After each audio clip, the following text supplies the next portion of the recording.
My daughter left my two grandkids at my house for just one day to go to a party. She never came back. I raised them. I fed them. I taught them how to pray and how to stand tall.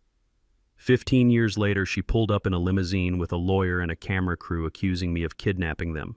She wanted to take them back. But when I showed the crumpled envelope to the judge, the one I kept in my Bible for a decade and a half, he looked at her and asked, "Mrs. Reynolds, do your children know you signed this?" I replied, "Not yet, Your Honor, but they are about to. If you have ever been punished for doing the right thing, hit that like button and subscribe. Let me know in the comments where you are watching from." It was 6 in the morning on a Sunday, the kind of quiet that feels holy, especially in Philadelphia, before the city fully wakes up.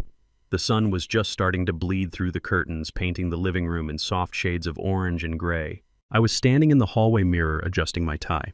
It was a navy blue silk tie, the one my late wife Viola bought me for our 30th anniversary. My hands are old now, rough from 40 years of laying track and fixing engines on the railroad, but they were steady as I tied the Windsor knot. Dante, my grandson, was in the kitchen. At 19, he was already 6'5", a giant of a boy who moved with the grace of an athlete.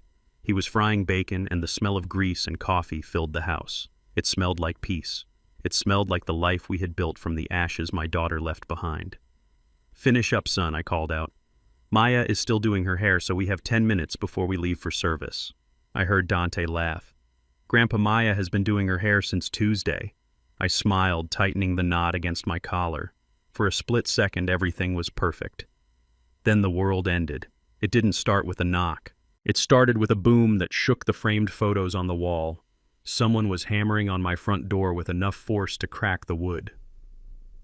"Police, open up. Open the door, or we will break it down." My heart stopped. I looked toward the kitchen. Dante had dropped the spatula. His eyes were wide. In this neighborhood, police at the door at 6 in the morning never meant anything good. It usually meant a death notification. I moved toward the door, my bad knee protesting. "I am coming," I shouted. "Hold your fire. I am opening the door." I unlocked the deadbolt.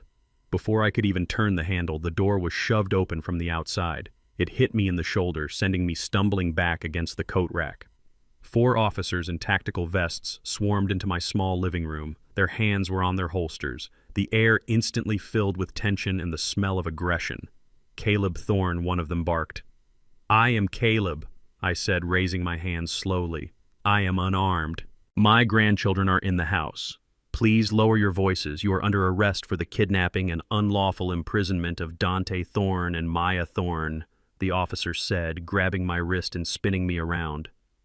"Kidnapping," I wheezed as the cold steel of the handcuffs bit into my skin. "I have raised them for 15 years. I am their grandfather." "Whatever you say, pal," the officer grunted, tightening the cuffs until I winced. "You can tell it to the judge." Then the second wave of the nightmare walked in. Behind the wall of blue uniforms, a woman stepped over the threshold. She was wearing a cream-colored designer coat that probably cost more than my truck. Her hair was done up in a sleek, expensive style. She smelled like a perfume factory exploded. It took me a second to recognize her. The last time I saw her, she was skinny, shaking from withdrawal with dark circles under her eyes. Now she looked like a movie star. Jasmine. My daughter.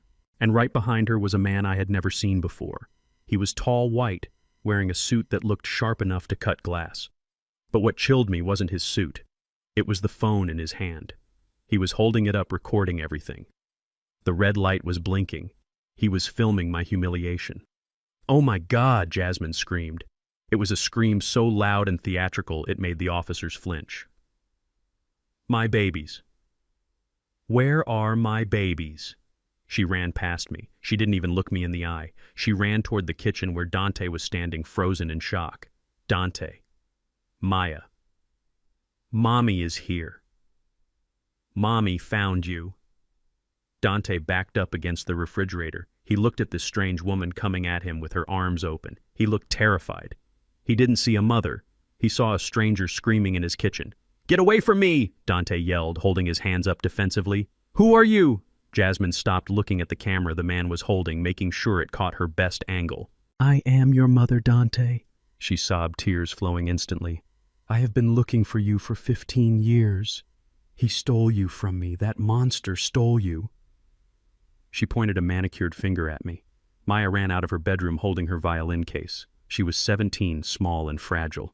When she saw the police, she dropped the violin. "Grandpa," she whispered, her voice trembling. Jasmine lunged for her. "Maya, my sweet baby girl," Maya screamed. She dodged Jasmine's hug and ran toward me, but the police blocked her path. "Stay back, miss," the officer warned. "Don't touch him," Maya screamed.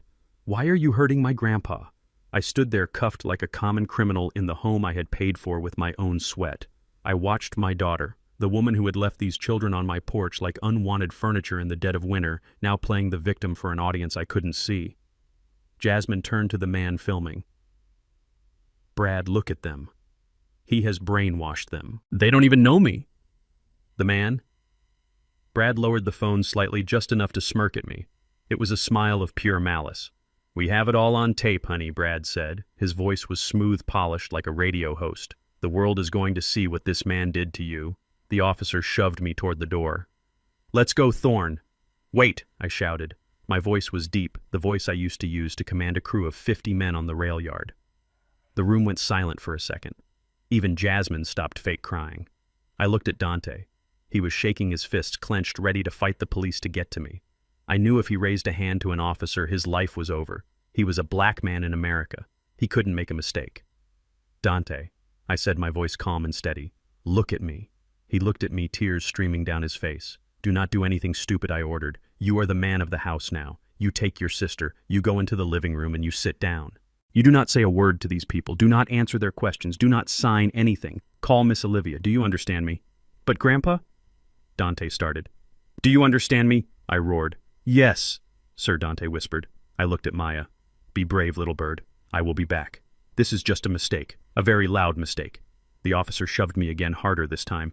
"That is enough. Move it." They dragged me out onto the porch. The sun was fully up now.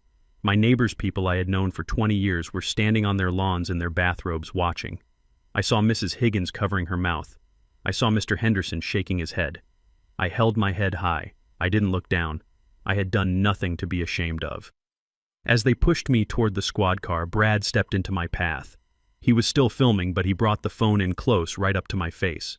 "Say hello to the 6 o'clock news, Caleb," he said. Then he lowered the phone. He leaned in close, so close I could smell the mint on his breath. He whispered into my ear too low for the police to hear. "You are going to be famous, old man. The kidnapper of Philadelphia.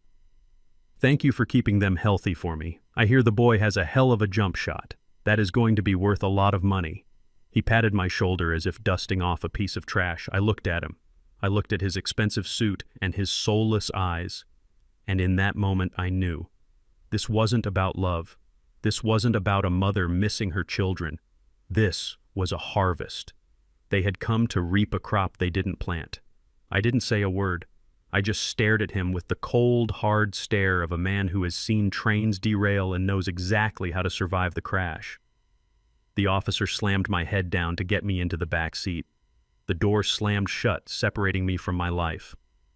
As the car pulled away, I looked back at the house. I saw Jasmine standing in the window holding Maya's arm tight. Maya was crying. I closed my eyes and prayed, not for me, but for the devil that had just walked into my home, because he had no idea what kind of storm he had just started. He thought he was fighting an old man. He didn't know he was fighting a father, and a father protects his own even if he has to burn the whole world down to do it. The interrogation room smelled like stale coffee and desperation. I sat on a metal chair bolted to the floor, my wrists handcuffed to the table. The cold steel bit into my skin, but the pain in my heart was far worse.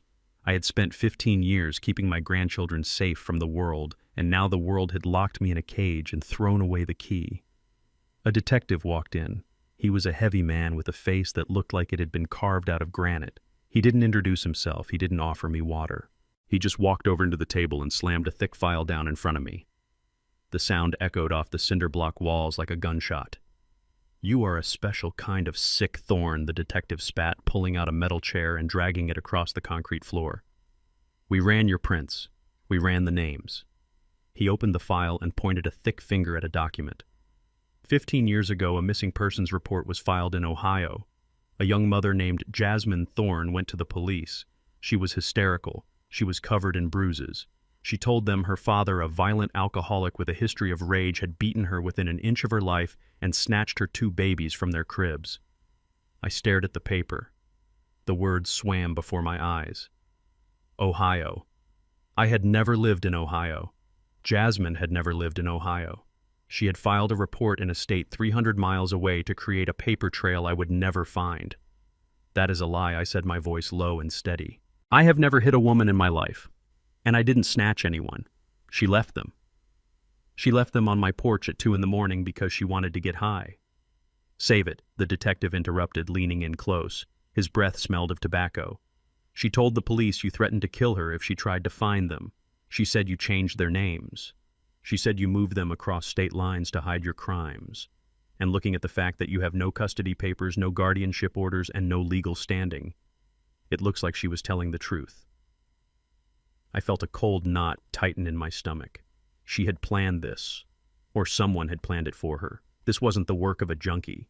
This was the work of a strategist. She had planted a landmine 15 years ago, and she had just waited until the kids were worth something to step on the detonator.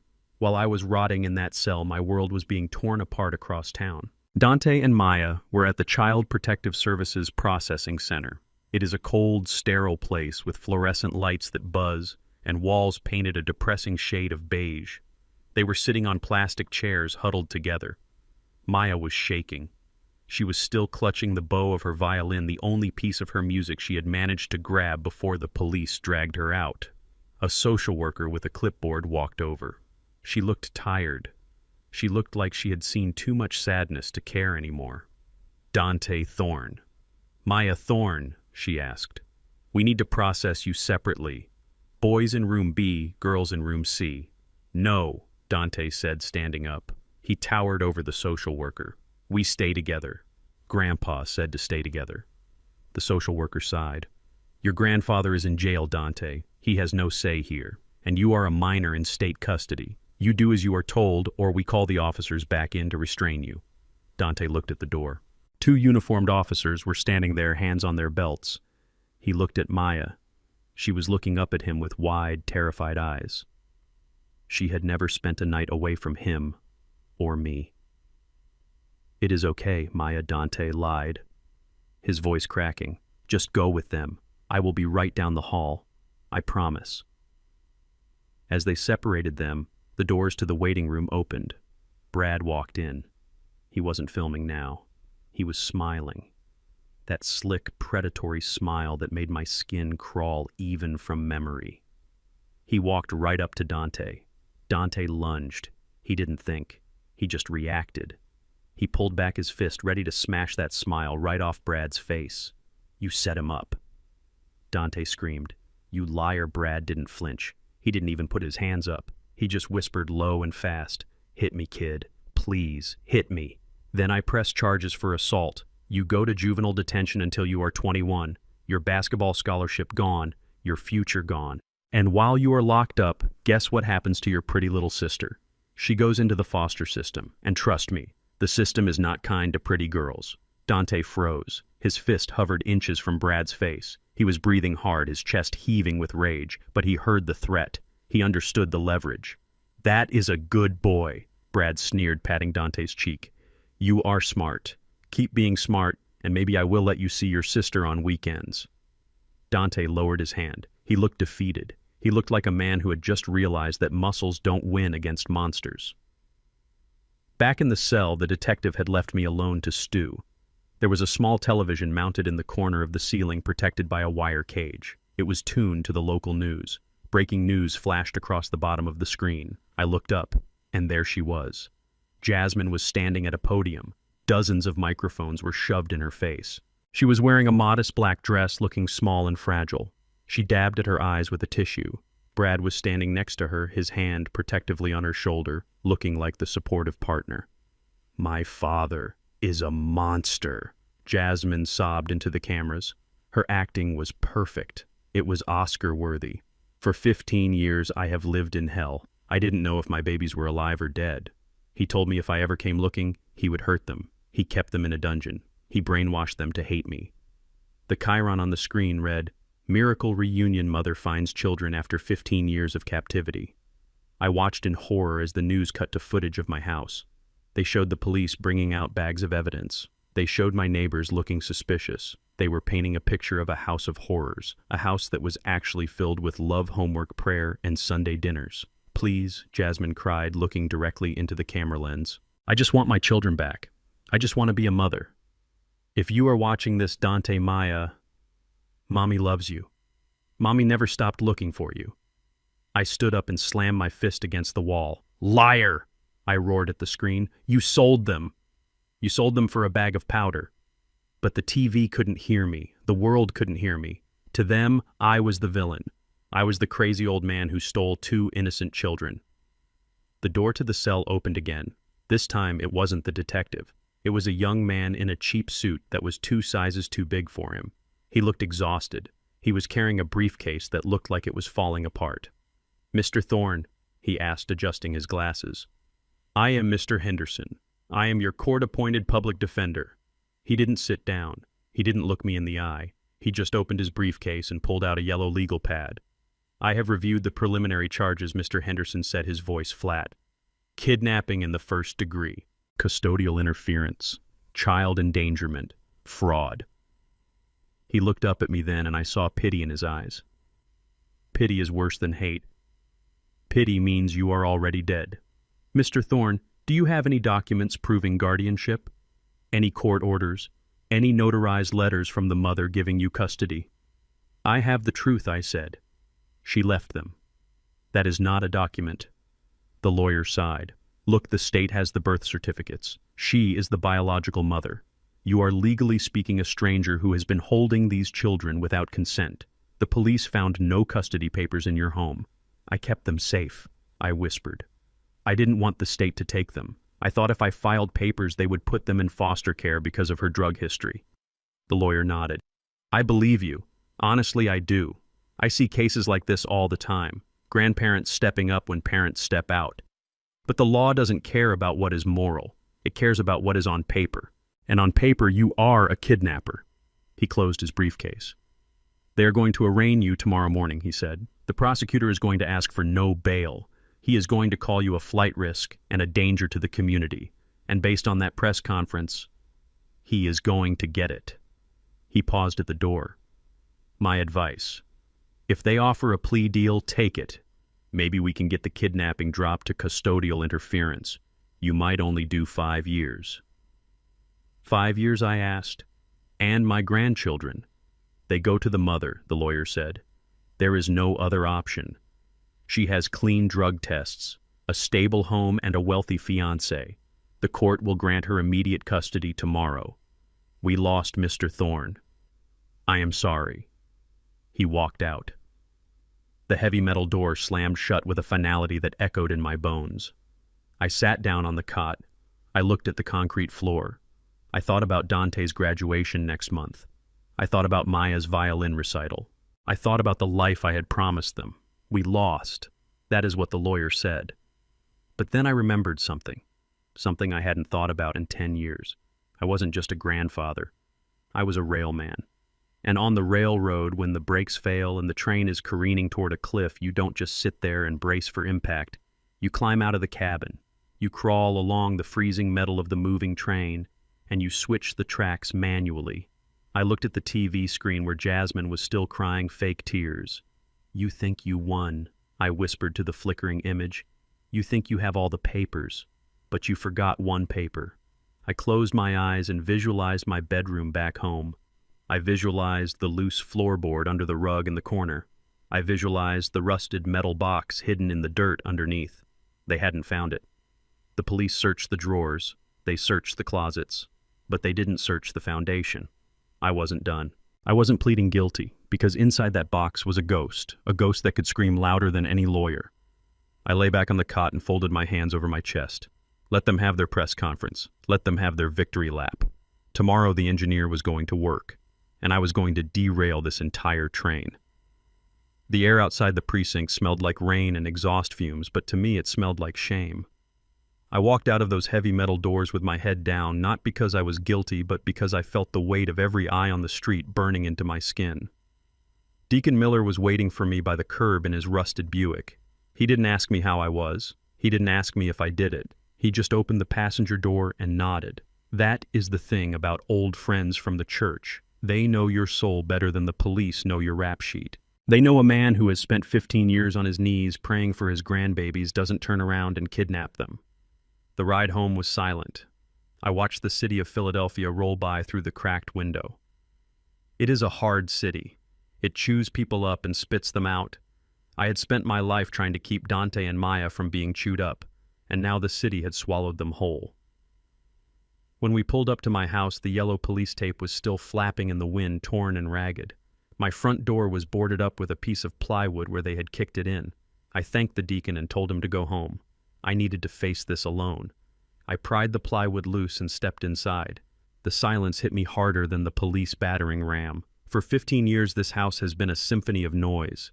The sound of cartoons on the television, the sound of Maya practicing her scales on the violin, screeching at first, then turning into something that sounded like angels crying. The sound of Dante dribbling that basketball in the hallway until I threatened to pop it. The sound of laughter, the sound of arguments over whose turn it was to wash the dishes. Now it was a tomb. I walked into the kitchen. Dante's half-cooked bacon was still in the pan, cold and congealed in white grease. Maya's hairbrush was on the table. I picked it up. A few strands of her curly hair were caught in the bristles. I held it to my chest and I fell to my knees. I am a 71-year-old man. I have lifted steel beams. I have shoveled coal. I have survived cancer. But holding that hairbrush broke me. I sobbed. I sobbed until my chest hurt, until my throat was raw. I tried to stand up, but my legs felt heavy. I dragged myself to the front window and looked out at the porch. The sun was setting, casting long shadows across the wood planks. And suddenly, I wasn't standing in the sunset. I was standing in the dark. The memory hit me like a physical blow. It was vivid. It was violent. It was 15 years ago, January, the kind of winter night where the wind feels like a knife. The thermometer read 10 degrees below zero. I was asleep in my armchair, having just finished a double shift at the rail yard. Bang, bang, bang. The sound woke me up. I opened the door, and a gust of freezing snow blew into the living room. And there she was, Jasmine.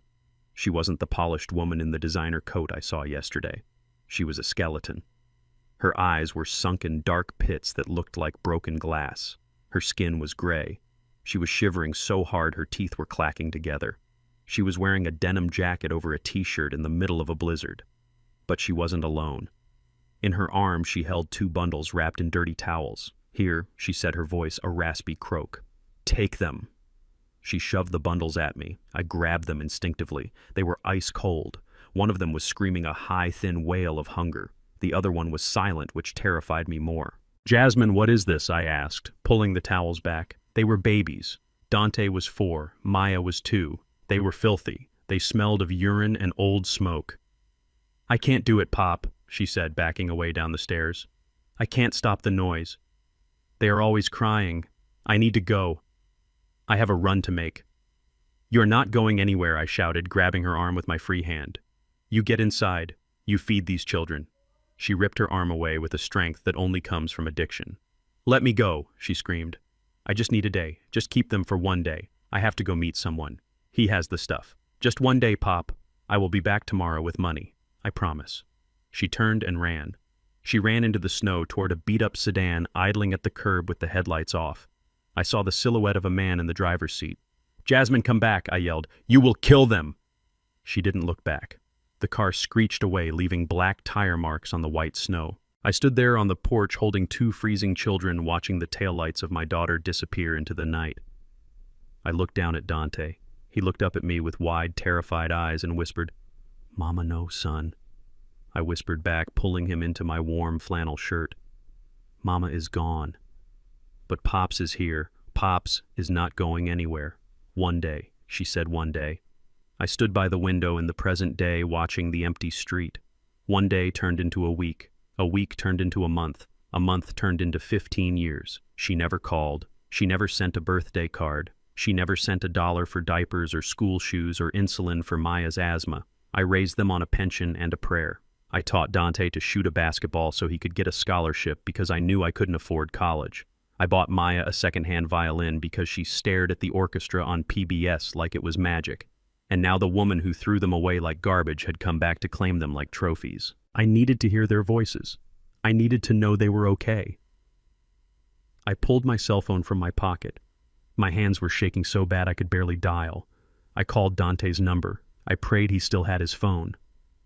"Ring, ring, ring, please pick up, son," I whispered. "Please." The line clicked open. "Dante," I shouted. "Dante, are you there?" There was a pause. Then a voice spoke, but it wasn't the deep, gentle voice of my grandson. It was smooth. It was arrogant. It was the voice of the man in the suit. "Brad, Mr. Thorne," Brad said. "I was wondering when you would call." "Put him on the phone," I growled. "Put my grandson on the phone, you son of a bitch." Language. Caleb Brad chuckled. "There are ladies present. And no, I don't think I will." "Dante is busy right now. He is swimming in the heated pool. Can you believe the boy has never seen a heated pool? It is tragic, really." "He wants to come home," I said, gripping the phone so tight the plastic creaked. "This is his home." Brad laughed. A cruel, dismissive sound. "This shack. This isn't a home, Caleb. It is a holding cell. You held them back. You fed them beans and rice while they should have been eating steak. You dressed them in rags when they should have been wearing silk." He lowered his voice. "They are happy here, Caleb. They are finally living the life they deserve. They have forgotten about you already." Dante is staring at a brand new Corvette I just parked in the driveway. Do you think he is thinking about his old grandpa and his dusty house? No. He is thinking about horsepower. Money talks, old man. "And you are whispering. Don't call this number again," Brad said, his tone turning icy, "or I will add harassment to the list of charges. Enjoy your empty house." Click. The line went dead. I stood there with the phone pressed to my ear, listening to the silence. The rage started in my toes and shot up my spine like a lightning bolt. It was hot. It was blinding. He thought he could buy them. He thought 15 years of love could be erased by a swimming pool and a sports car. A roar tore out of my throat. I threw the phone. I threw it with every ounce of strength I had left. It smashed against the wall, shattering into a dozen pieces of plastic and glass. I stood in the wreckage, breathing hard. My chest heaved. They are not safe. They are not happy. They are being groomed. I knew it in my bones. Brad didn't want a son. He wanted an investment. He wanted the NBA contract. He wanted the fame. I needed a weapon, not a gun. I hate guns. I needed something stronger. I turned and walked into my bedroom. It was a small room, simple and clean. I walked to the corner near the radiator. I got down on my hands and knees. My joints popped. I groaned in pain, but I didn't stop. I pulled back the worn corner of the rug. Underneath, the floorboards were scuffed and old. I ran my fingers along the groove of the third board from the wall. I found the loose nail. I pulled. The board creaked and popped up. A cloud of dust rose into the air. I reached into the dark hole between the joists. My fingers brushed against something cold and metal. I pulled it out. It was a rusted steel lunchbox, the kind rail workers used back in the 50s. The paint was chipped away, revealing the orange rust underneath. It looked like trash. It looked like nothing. But to me, it was heavier than gold. I sat on the floor with the box in my lap. I wiped the dust off the lid with my sleeve. I had put this box here 15 years ago, the week after Jasmine left, the week I realized she wasn't coming back. I knew then deeply and truly that one day she might return, not for love, but for something else. I knew addiction makes people selfish and cruel, so I kept insurance. I opened the latch. It squeaked loud in the quiet room. Inside, there was no money. There were no jewels. There was just a stack of yellowed papers, a few cassette tapes, and a large manila envelope that was sealed with tape. I stared at the envelope. I hadn't touched it since the day I sealed it. I hoped I would never have to open it. I hoped that Jasmine would find peace somewhere far away and let us be. But the devil had come knocking, and he had brought a lawyer. I picked up the envelope. It felt fragile in my rough hands. "You want a war, Brad," I whispered to the empty room. "You want to talk about who owns these children." I stood up, clutching the box to my chest. "You brought cameras. You brought the police. You brought lies. I am bringing the truth, and the truth doesn't care about your heated pool."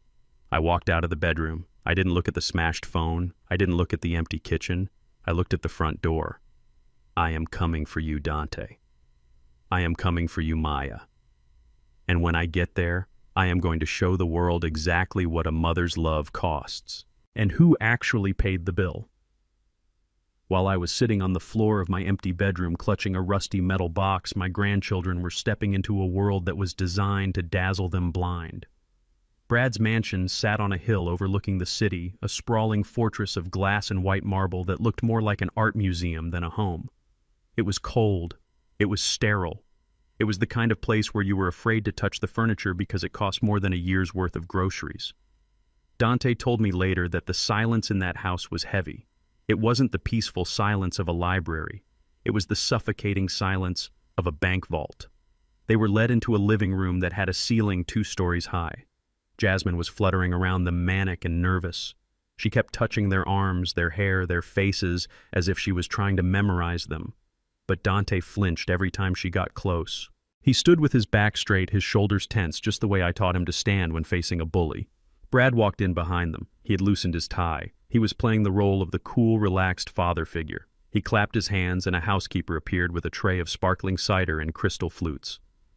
"Welcome home," Brad said, spreading his arms wide. "I know this is a lot to take in. I know it is a shock. But you have to understand we have been preparing for this day for years. We wanted everything to be perfect for you." He gestured to the floor-to-ceiling windows that looked out over the swimming pool. "You see that pool house?" Brad asked. "That is the recording studio. Maya, your mother tells me you play the violin. We are going to get you the best instructors in the country. No more scratching out tunes on that pawn shop fiddle your grandfather bought you. We are talking Juilliard-level training." Maya looked down at her shoes. She loved her old violin. I had saved for 6 months to buy it. It wasn't a Stradivarius, but it had soul. And Dante Brad continued turning his attention to the boy. "Come with me. I want to show you something." He led them through the house to the garage. The door slid open silently. Inside, under the stark fluorescent lights, sat a car. It was a brand-new Corvette cherry red, shining like a freshly spilled drop of blood. Dante stared at it. He was 19. He was a boy who loved cars but had only ever driven my beat-up pickup truck. I could imagine the conflict in his chest, the desire to touch it warring with the knowledge of who was offering it. "Happy birthday a few months late," Brad said, dangling the keys. "It is your son." Dante didn't move. He didn't reach for the keys. "I can't accept this," Dante said, his voice deep and guarded. "I have a truck." Brad laughed. "A truck? You can't drive a truck to college, Dante. You are going to be a star. You need a ride that matches your potential." He pressed the keys into Dante's reluctant hand. "There is just one thing," Brad said, his voice dropping to a conspiratorial whisper. "We are a family now, and families support each other. Tomorrow morning we have an interview scheduled with Good Morning America. They want to hear your story." Dante stiffened. "What story?" "The truth." Brad said, smooth as silk. "How you were kept away from us. How you survived. It is important that the world knows what Caleb did. It is important for your mother's healing. And it is important for your future." He put a heavy hand on Dante's shoulder. "We can't have a kidnapper in the family tree without explaining it, right? If you want this life, Dante, if you want the car and the college and the peace, you need to help us close the chapter on the old man.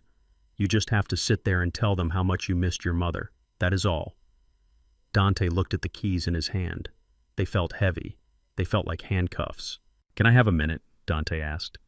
"I need to use the restroom." "Of course," Brad smiled. "Second door on the left down the hall. Make yourself at home. It is your house now." Dante walked away. He didn't go to the restroom. He needed air. He needed to think. He wandered down the hallway looking for a back exit. The house was a maze. He turned a corner and found himself outside a room with double oak doors that were slightly ajar. He heard a voice. It was Brad. The smooth, fatherly tone was gone. In its place was the sharp, jagged voice of a shark smelling blood. Dante stopped. He pressed his back against the wall. "Yeah, the lawyer says we have a lock on the custody," Brad was saying into the phone. "The old man has zero paperwork. He is toast. But we need to move fast on the contracts." There was a pause.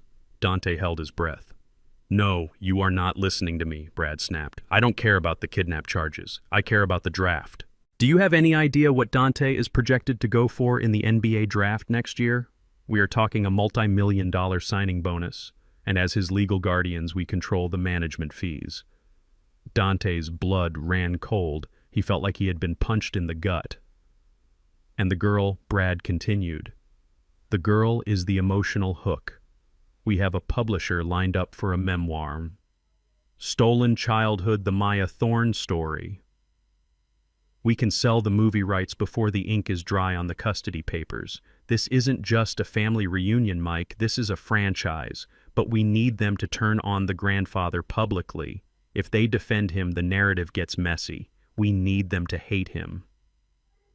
Dante backed away slowly. His heart was hammering against his ribs like a trapped bird. He wasn't a son. He was a lottery ticket. They didn't want him. They wanted his jump shot. They didn't want Maya. They wanted her trauma. He turned and ran back toward the guest wing where they had left Maya. He needed to tell her. He needed to get her out of there. But when he burst into the guest bedroom, he stopped. Jasmine was there. She was sitting on the edge of the bed next to Maya. The room was filled with shopping bags. Gucci, Prada, Chanel. Clothes were piled everywhere, covering the simple jeans and t-shirt Maya had arrived in. Jasmine was crying. But these weren't the loud theatrical tears for the cameras. These were quiet, sniffling tears. She was holding Maya's hand. I sent letters, baby Jasmine was whispering. Her voice sounded broken. Every month. For 15 years. I sent birthday cards with money. I sent pictures. I begged him to let me talk to you. Maya was sitting stiffly, but her eyes were wet. She was listening. He burned them, Jasmine said, looking into Maya's eyes with intense, desperate conviction. He told me he burned them all. He said you were dead to me. He said if I ever came near the house, he would call the police and tell them I was dealing drugs. He used my past against me, Maya. I made mistakes, yes. I was young. I was sick. But I never stopped loving you. He stole 15 years of hugs from us. Dante stood in the doorway. He wanted to scream. He wanted to shout that it was a lie. He had seen the mail every day for 10 years. There were never any letters. But then he saw Maya's face. Maya was looking at Jasmine not with fear but with confusion. And under the confusion, there was a tiny, fragile spark of hope. She was 17. She had spent her whole life watching other girls with their mothers. She had spent her whole life wondering why she wasn't wanted. And now here was this beautiful crying woman telling her that she was wanted, that she had been fought for. Why would Grandpa do that? Maya whispered. Because he wanted to punish me, Jasmine said, squeezing her hand. He hated who I was. He wanted to keep you all to himself. He is a controlling man, Maya. You know how strict he is. You know how he never let you go anywhere. That part was true. I was strict. I was terrified of losing them to the streets. I kept a tight leash. Maya nodded slowly. He was strict. See, Jasmine said, brushing a tear from Maya's cheek. He wanted to own you. I just want to love you. Dante stepped into the room. Maya, he said, his voice hard. We need to talk. Jasmine looked up. Her eyes flashed with annoyance for a split second before softening back into the grieving mother. Dante, sweetheart, Jasmine said. Look at these clothes I bought for your sister. Doesn't she look like a princess? We are going to burn those old rags she came in. No daughter of mine is going to dress like a pauper. Get out, Dante said. I need to talk to my sister. Alone. Jasmine stood up. She smoothed her dress. Of course. You two need time. I will be downstairs making dinner. Real dinner. Not that greasy stuff he fed you. She walked out, leaving a cloud of perfume in her wake. Dante closed the door. He locked it. He went over to Maya and grabbed her shoulders. Maya, listen to me, Dante hissed. They are lying. All of it. The letters, the threats. It is all a lie. Maya pulled away. She stood up and walked over to the pile of expensive clothes. She touched a silk dress. It was soft. Softer than anything she had ever touched. How do you know? Maya asked. Her voice was small. Because I just heard Brad on the phone, Dante said. He doesn't care about us. He talked about my NBA contract. He talked about selling a book about you. We are just money to them, Maya. Grandpa loves us. Maya turned around. Her eyes were full of tears. Does he? She asked. Or does he just want to control us? Like Mom said, Maya. Don't be stupid, Dante snapped. Grandpa saved us. She left us on the porch. Did she? Maya asked. A tear rolled down her cheek. Or did Grandpa kick her out? Dante froze. I don't remember that night, Dante, Maya whispered. I was 2. You were 4. Do you really remember, or do you just remember the story Grandpa told us? Dante opened his mouth, but no words came out. He had a memory of the cold, of the snow, but the details, they were blurry. Look at her, Dante, Maya said, her voice shaking. She is heartbroken. You can't fake that kind of pain. She has been crying for hours. Why would she come back now if she didn't love us? Why would she fight the police? Why would she spend all this money? Because Brad is broke, Dante yelled. Because they need us. Maybe you are wrong, Maya shouted back. Maybe Grandpa is the bad guy. He never talks about her. He hid her existence from us. He never let us have a normal life. Maybe he stole us. Dante looked at his little sister. He saw the doubt taking root. It was a poison, fast-acting and deadly. Jasmine had found the crack in the foundation, the resentment every teenager feels toward a strict parent, and she had driven a wedge right through it. He looked at the silk dress in her hands. He looked at the Corvette keys in his pocket. We have to get out of here, Dante said. Tonight. We are running away. Back to Grandpa. Maya took a step back. She clutched the silk dress to her chest like a shield. No, she whispered. What? I am not going, Maya said. I want to stay. I want to know her, Dante. I want a mother. Dante stared at her. He felt the floor dropping out from under him. The enemy wasn't just in the hallway anymore. The enemy was in the room. If you stay, Dante said, his voice trembling, you are choosing them over him. Maya looked down. Then I choose them. Dante turned and walked to the window. He looked out at the dark city. Somewhere out there, I was sitting in a cell, and in this room, the family I had built was crumbling into dust. Fine, Dante whispered. Stay. But he knew he couldn't leave her. He was trapped by his love for his sister, trapped in a mansion that was slowly eating their souls.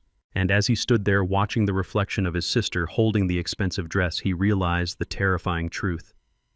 Grandpa couldn't save them this time. We were on our own. The sound of glass shattering is different when it comes from your own window. It is sharper, louder. It sounds like the breaking of a promise. I was sitting in my armchair in the dark, staring at the empty spot on the rug where Dante used to do his push-ups when the brick came crashing through the front bay window. It landed in the middle of the floor, surrounded by a spray of glittering shards. Wrapped around the brick was a piece of paper with a single word scrawled in black marker. Monster. I didn't flinch. I didn't call the police. The police had already made it clear whose side they were on. I just looked at the hole in the glass, letting the cold night air drift into the house. It felt fitting. The house was already cold. The next morning, the sun revealed the rest of the damage. Someone had come in the night with a can of red spray paint. Across my front door, the door I had sanded and varnished with my own hands, they had written one word in dripping, jagged letters. Kidnapper. I stood on the porch and looked at it. Mrs. Higgins, my neighbor of 20 years, was out watering her hydrangeas. She was the woman whose groceries I had carried up the steps when her husband had his hip surgery. She was the woman who had knitted Maya a scarf every Christmas. I looked at her, hoping for a nod, a sign of solidarity. Mrs. Higgins saw me. She saw the red paint, and she turned her back. She walked into her house and locked the door. The click of her deadbolt echoed across the quiet street. That sound hurt more than the brick. That was the sound of my community, my people deciding that the man on the television screen was real and the man they had known for 2 decades was a lie. I didn't scrub the paint off. I didn't sweep up the glass. I left it there. Let them look. Let them stare. I had nothing to hide. I went into my bedroom and opened the closet. Pushed to the back behind my flannel shirts and work overalls was a garment bag. I unzipped it. The smell of mothballs and cedar drifted out. It was my Sunday suit, charcoal gray, double-breasted. I hadn't worn it since Viola's funeral. I put it on. It was a little tight across the shoulders now, or maybe the weight of the world was just making me heavier. I tied my tie. I polished my old dress shoes until I could see the reflection of a tired but determined man in the leather. I picked up the rusted metal lunchbox from where I had left it on the nightstand. It felt cold and heavy in my hand. I walked out to my truck. It took 3 tries to get the engine to turn over. She was old and tired just like me, but she started. We rolled out of the neighborhood, past the staring eyes, past the judgment, and headed downtown. I wasn't going to the public defender's office. Mr. Henderson was a nice kid, but he was a minnow swimming in a tank of sharks. Brad was a great white. If I wanted to survive, I needed a killer whale. I parked the truck in a garage surrounded by Lexuses and Mercedes. I walked into the lobby of the Liberty One Tower. The security guard looked at my frayed cuffs and my scuffed shoes with suspicion, but I signed the logbook with a steady hand. I took the elevator to the 45th floor. The doors opened onto a lobby that smelled of money. Marble floors, leather chairs, a view of the city that made the cars look like ants. The sign on the wall read Sterling Vance and Associates. I walked up to the receptionist. She was young pretty and looked at me like I was delivering a sandwich. "Can I help you, sir?" she asked, her hand hovering over the silent alarm button under her desk. "I am here to see Olivia Sterling," I said. "Miss Sterling is in meetings all day," she said dismissively. "Do you have an appointment?" "Tell her it is Caleb," I said. "Tell her it is the man who bought her first tort law textbook because her father was out of work." The receptionist blinked. She picked up the phone, whispered something, and then waited. Her eyes went wide. "Yes, ma'am, right away." She hung up and looked at me with new respect. "She says to come right back, Mr. Thorne." I walked down a hallway lined with mahogany doors. At the end, the biggest door opened. Olivia stood there. She wasn't the skinny girl with braids running around my block anymore. She was a force of nature. She wore a tailored suit that cost more than my house. Her hair was pulled back in a severe, powerful bun. She looked like justice personified, but when she saw me, the mask dropped. Her eyes softened. "Uncle Caleb," she whispered. She didn't shake my hand. She hugged me. She hugged me tight, smelling of expensive perfume and loyalty. "I saw the news," she said, pulling back to look at me. "I saw what they are saying. I was going to call you today." I walked into her office. It was enormous. I sat down in a leather chair that swallowed me whole. I placed the rusted lunchbox on my lap. "They took them, Olivia," I said, my voice cracking for the first time. "They took Dante and Maya, and now they are trying to take my name." Olivia walked behind her desk. She didn't sit. She paced. She was in lawyer mode now. "I know Brad Reynolds," she said, her voice sharp. "He isn't a husband. He is a PR crisis manager. He spins narratives for a living. He makes oil spills look like environmental opportunities. He is good, Caleb. He is very, very good." She stopped and looked at me. "We have a problem, a big one. In the court of public opinion, you are already convicted. You are the creepy grandfather who stole 2 babies. And in family court, perception is reality. Brad has the money, the mother, and the media. You have—" She gestured to my old suit. "You have your word. And in this system, Caleb, a black man's word against a rich white man's camera crew is not a fair fight. We cannot win this with sentiment. We cannot win this by telling the judge how much you love them. Brad will twist your love into obsession. He will twist your protection into imprisonment." She leaned across the desk, her eyes intense. "I need something hard, Caleb. I need evidence. Did Jasmine send letters? Did she send money? Do you have receipts?" "No," I said. "She never sent a dime." "Did you file for custody 15 years ago?" "No," I said. "I was afraid they would put them in foster care." Olivia sighed. She rubbed her temples. "So legally you are a stranger who kept 2 children from their biological mother. Caleb, I want to help you. I owe you. But I can't go into a courtroom with empty hands. If we walk in there today, the judge will look at the birth certificates, look at your lack of legal standing, and hand those kids over to Jasmine permanently. And then Brad will sue you for damages until you lose your house." I sat there listening to the truth. It was brutal. It was cold. It was the same truth the public defender had told me, but hearing it from Olivia made it real. Emotion didn't matter. The fact that I wiped their noses and taught them to read didn't matter. The law was a machine, and I was caught in the gears. But I wasn't empty-handed. I looked down at the rusty box in my lap. I remembered the night I packed it. I remembered the fear I felt, wondering if this day would ever come. I remembered Viola telling me, "Keep it safe, Caleb. The truth waits." I lifted the box. It was heavy. I placed it on Olivia's polished mahogany desk. The metal scratched the wood surface with a screeching sound. I don't have money to pay your retainer, Olivia, I said quietly. I spent every penny I had on braces for Dante and asthma medicine for Maya. I put my hand on the lid of the box. But I have this. Olivia looked at the box. It was ugly. It was covered in dust and rust spots. It looked like garbage sitting on her $1 million desk. What is it? She asked. I kept it, I said. From the night she left. I never opened it. I never showed it to anyone. Not even Dante. Because I didn't want them to know. I wanted them to think their mother was just lost. I didn't want them to know she was a merchant. A merchant? Olivia asked, frowning. I unlatched the box. The sound was loud in the quiet office. She didn't just leave them, Olivia. She didn't just run away. I opened the lid. Inside lay the manila envelope, yellowed with age, sealed with tape that had turned brittle and brown. She made a deal, I whispered. I pushed the box toward her. You said you need evidence. You said you need something hard. Olivia reached out. Her manicured hand hovered over the rusted metal. She looked at me, and for a second she looked like the little girl I used to know, eyes wide with anticipation. Open it, I said, and tell me if it is enough to stop a shark. The law is supposed to be a shield, but for a man like me with empty pockets and the wrong skin color, it often feels more like a hammer. 2 days after I handed Olivia that rusted metal box, she filed an emergency motion for a custody hearing. She wanted to get me in front of a judge before Brad could solidify his grip on the children. She was fast. She was brilliant. But Brad was richer, and in America, money moves faster than justice. Before the court clerk could even stamp Olivia's motion, a process server was standing on my porch. He didn't knock. He just taped a thick packet of papers to the plywood covering my broken door and walked away. I pulled it down. The header was in bold black letters. Ex parte order of protection. It wasn't just a notice. It was a wall.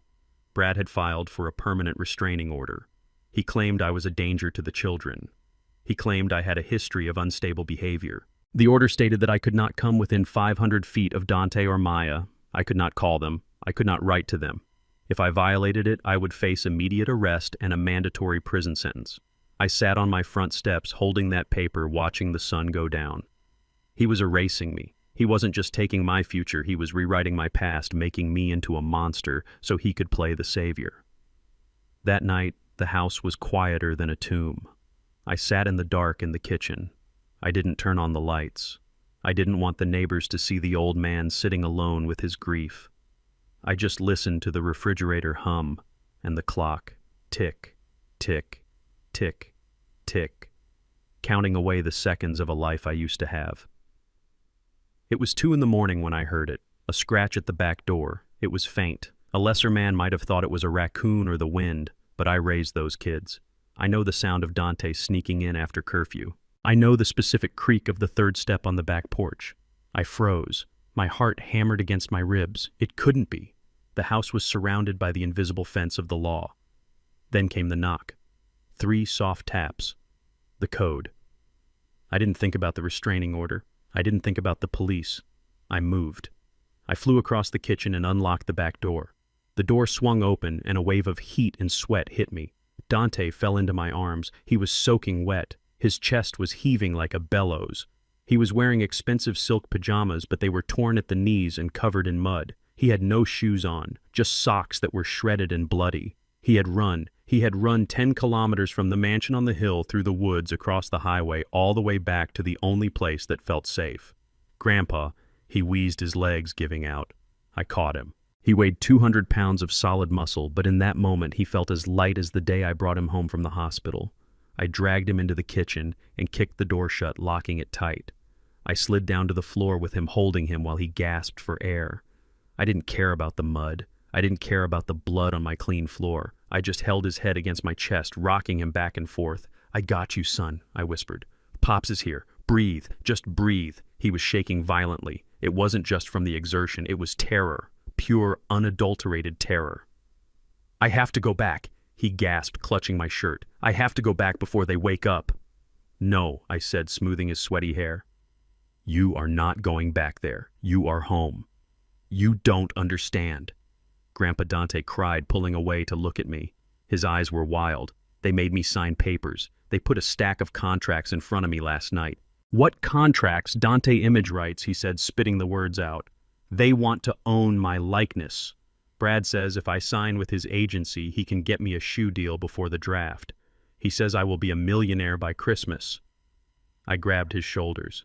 You don't sign anything, Dante. You are 19. You can say no. I did say no. Dante yelled, tears cutting tracks through the dirt on his face. I told them I didn't want their money. I told them I wanted to come home to you. He choked on a sob. And then Brad smiled. He opened a file on his iPad. It wasn't a contract, Grandpa. It was a police report. A drafted police report waiting to be filed. I went cold. What did it say? It said you abused us, Dante whispered. It said for 15 years you beat us. It said you starved us. It had pictures, Grandpa. Doctored pictures of Maya with bruises. Brad said if I don't sign the contract, if I don't go on TV and say you are a monster, he will file it. He will have you arrested for child abuse. He said you would die in prison. The room spun.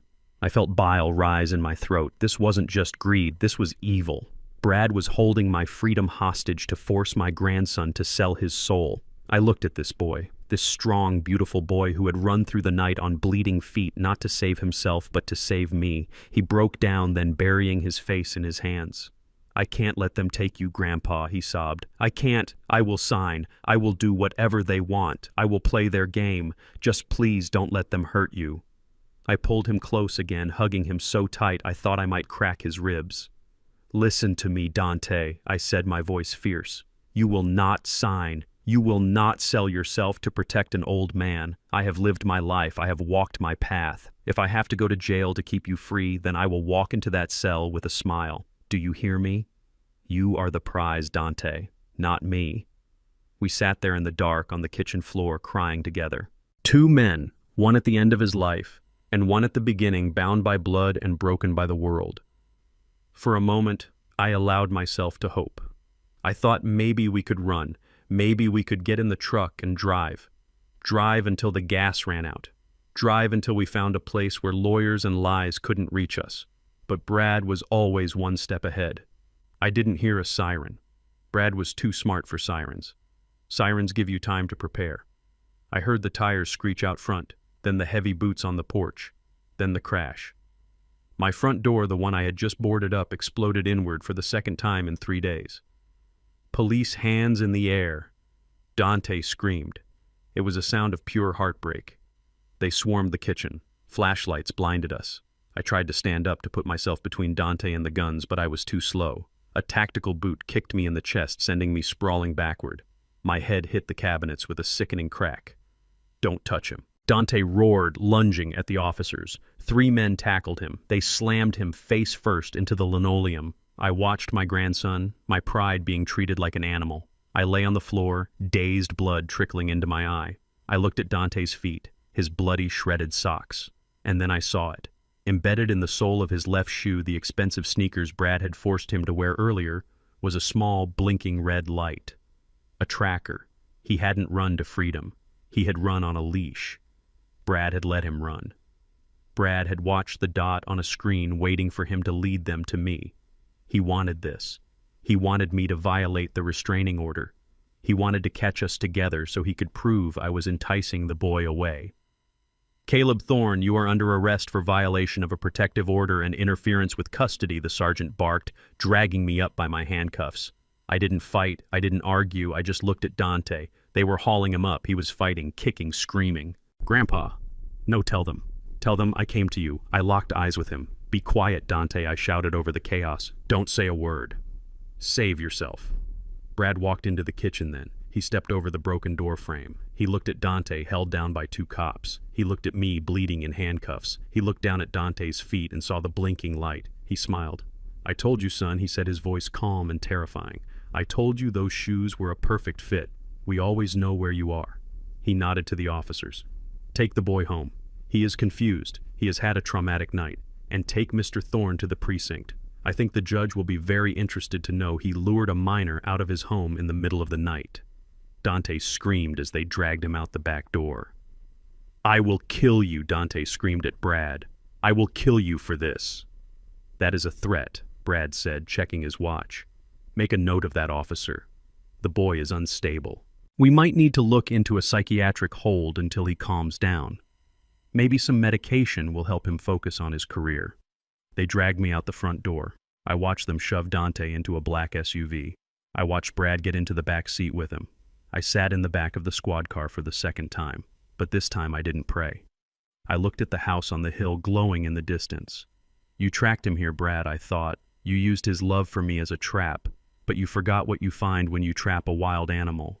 You don't find submission, you find teeth." And as the car pulled away, taking me to a cell that was starting to feel like my second home, I made a promise. I wasn't just going to derail the train anymore. I was going to blow up the tracks. County jail is a place where time goes to die. The air is thick with the smell of unwashed bodies, industrial bleach, and fear. For 48 hours I sat on a steel bench that sucked the warmth right out of my bones.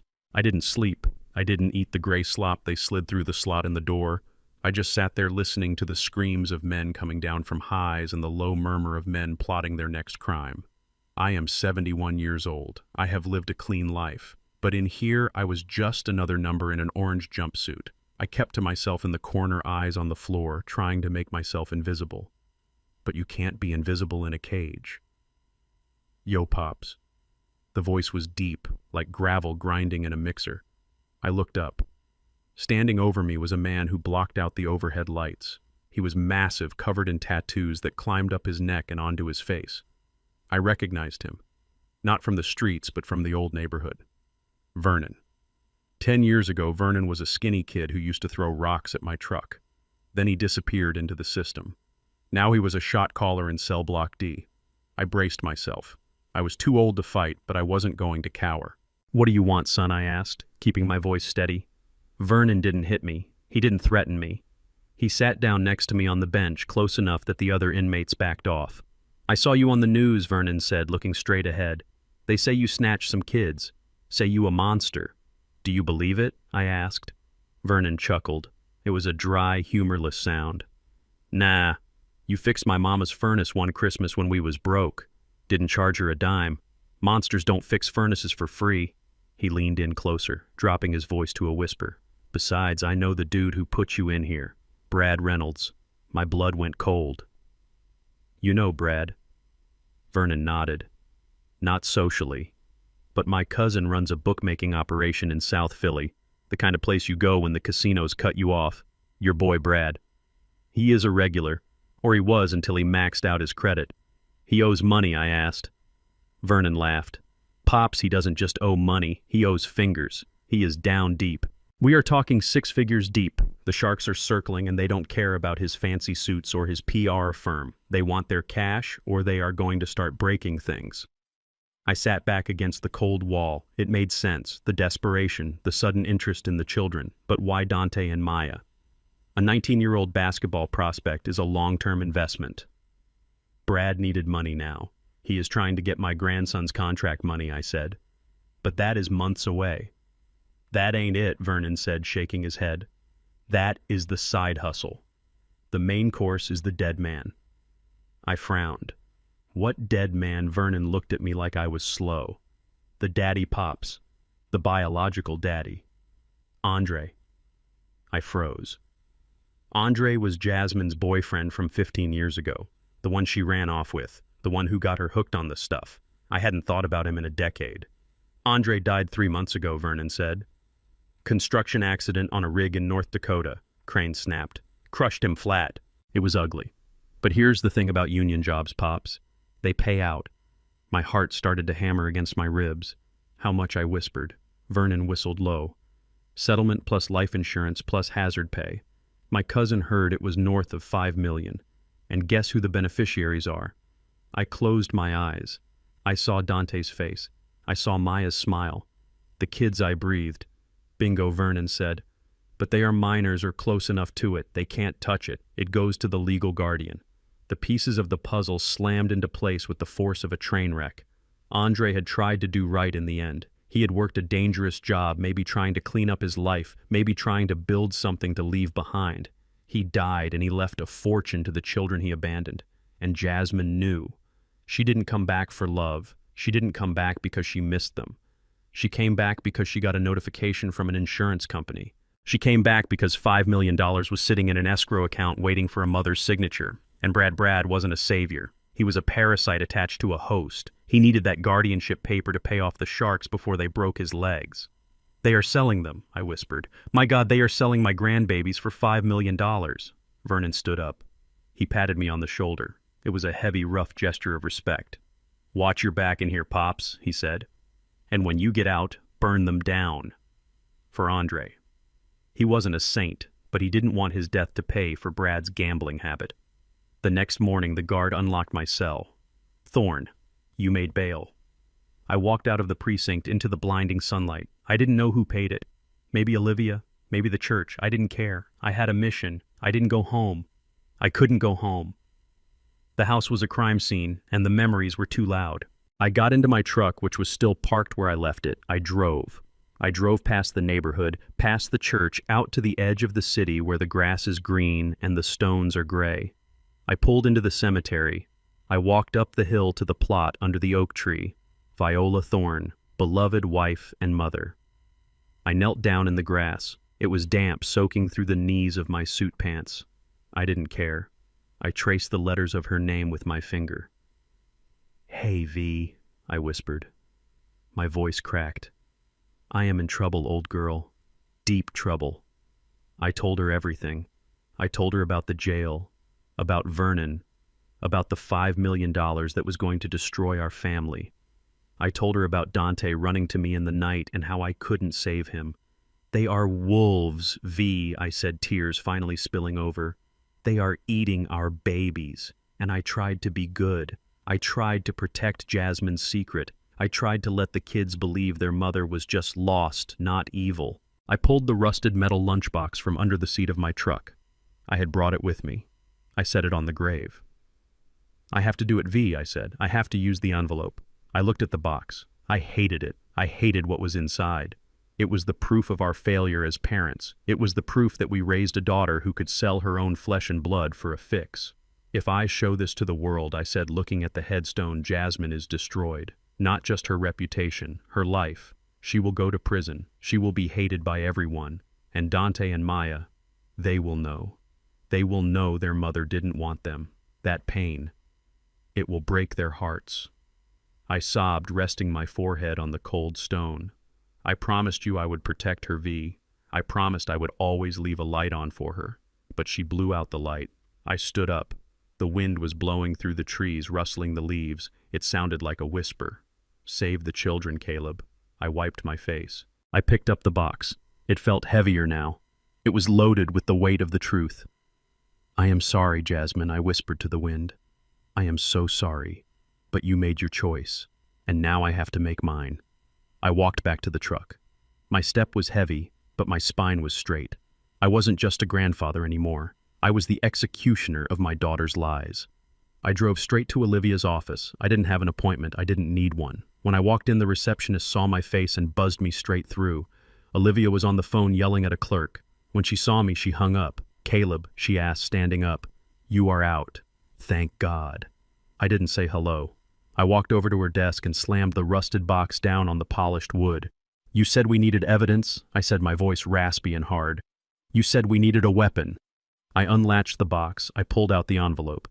"Here is the nuclear option, Olivia." She looked at the envelope. She looked at me.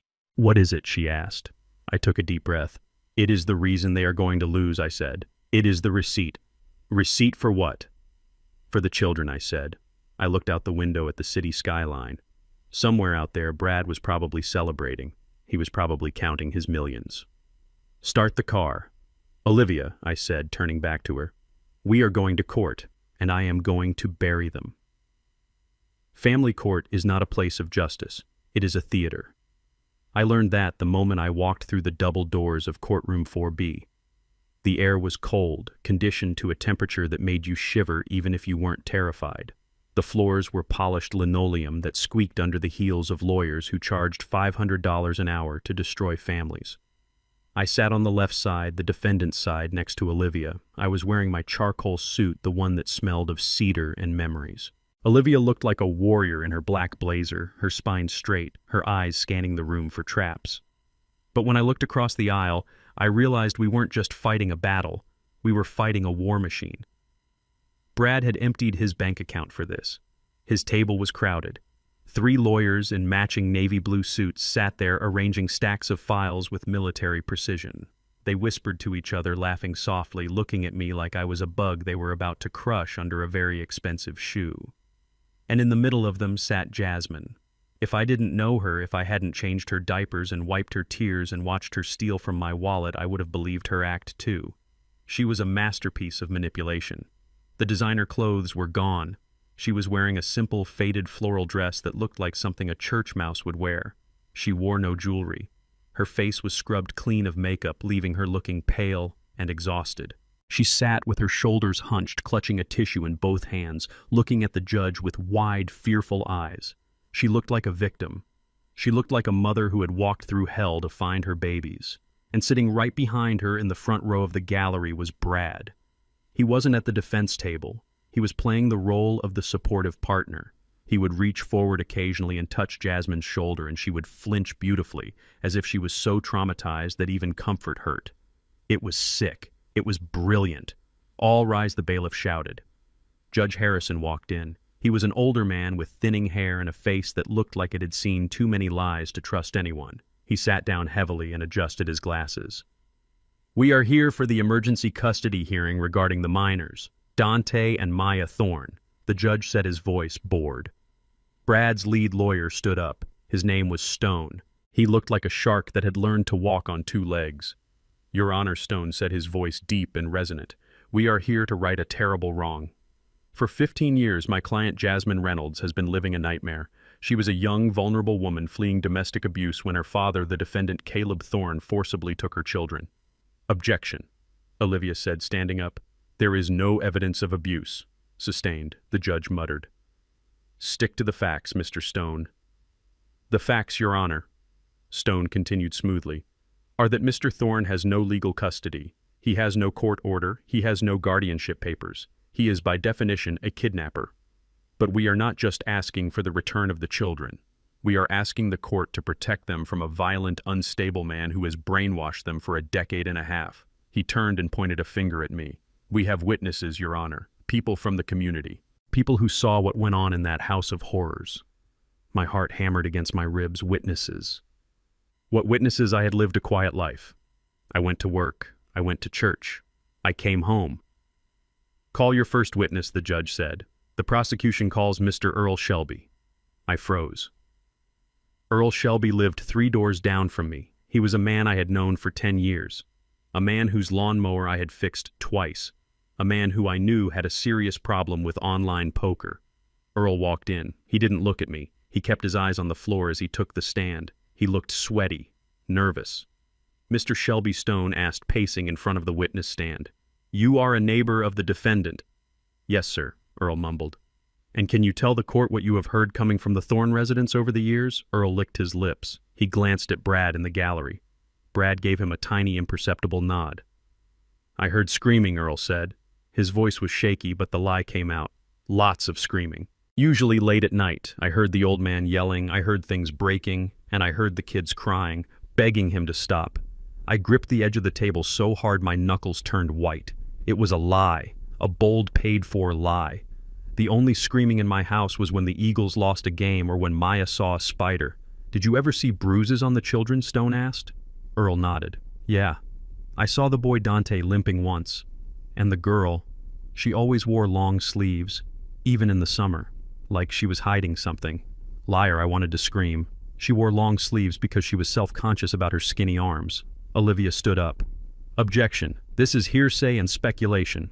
"Overruled," the judge said, writing something down on his notepad. "The witness is describing his observations." Stone smiled. He was done with Earl. He knew the damage was done. He had painted a picture of a dungeon. "Thank you, Mr. Shelby." No further questions. Olivia cross-examined him. She tore into him. She asked him about his gambling debts. She asked him why he never called the police if he heard screaming. But Earl stuck to his script. He was a desperate man telling a desperate lie for a paycheck, and those are the hardest lies to break. After Earl, they called a child psychologist hired by Brad. She had never met Dante or Maya. She had only reviewed the case files Brad provided. In my professional opinion, she testified looking sternly at the judge, the children are suffering from Stockholm Syndrome. They have bonded with their captor as a survival mechanism. That is why they defend him. That is why they ran back to him. They don't know who they are without him. It is a classic sign of deep psychological trauma. Separating them from Mr. Thorne is not just recommended, Your Honor. It is a medical necessity. The judge nodded again. He looked at me. His eyes were cold. He didn't see a grandfather. He saw a cult leader. I sat there feeling the walls closing in. I looked at Jasmine. She had her face buried in a handkerchief, her shoulders shaking with silent sobs. It was the performance of a lifetime. She was destroying her own children's past to secure her future. Finally, it was our turn. Olivia stood up. Your Honor, we would like to call the defendant Caleb Thorne to the stand. I stood up. My knees popped. I walked to the witness chair. I raised my right hand. I swore to tell the truth. But before I could say a word, Stone stood up. Your Honor, he said, looking bored. We have a procedural objection. Mr. Thorne has already been arrested for violating a restraining order. He is currently facing criminal charges for kidnapping. Anything he says today is self-serving and unreliable. We ask that his testimony be limited strictly to the question of legal guardianship. Does he have it, or does he not? The judge looked at me. Mr. Thorne, do you have a court order granting you custody of these children? I looked at the judge. I looked at the flag in the corner of the room. No, Your Honor, I said. I do not. Do you have a signed document from the mother transferring custody? The judge asked. I thought about the rusted box sitting in Olivia's briefcase. I thought about the envelope. But Olivia squeezed my arm under the table earlier. Not yet, she had whispered. We save the nuke for the end. Let them dig their grave first. No, Your Honor, I said. Not that I can produce right now. The judge sighed. He took off his glasses and rubbed the bridge of his nose. He looked tired. Mr. Thorne, the court appreciates that you may care for these children, but the law is clear. You have no standing. The biological mother is here. She is fit. She has a stable home, and you are facing serious criminal charges. He looked at Jasmine. Mrs. Reynolds, I am inclined to grant your petition for full immediate custody. Jasmine let out a cry of joy. Brad pumped his fist in the air, but Stone wasn't done. He wasn't satisfied with just winning. He wanted to salt the earth. He walked to the center of the room, buttoning his jacket. Your Honor, Stone said, his voice dropping to a grave whisper. Given the severity of the abuse described by Mr. Shelby and the psychological damage described by the doctor, we are amending our petition. He turned and looked directly at me. His eyes were dead. We are asking for a permanent restraining order. We ask that Mr. Thorne be stripped of all visitation rights. No supervised visits, no phone calls, no letters. We want a complete severance of contact. My heart stopped. Never see them again. Never hear Maya play the violin. Never watch Dante dunk a basketball. And Stone added, pulling a document from his file, we are filing a civil suit for damages.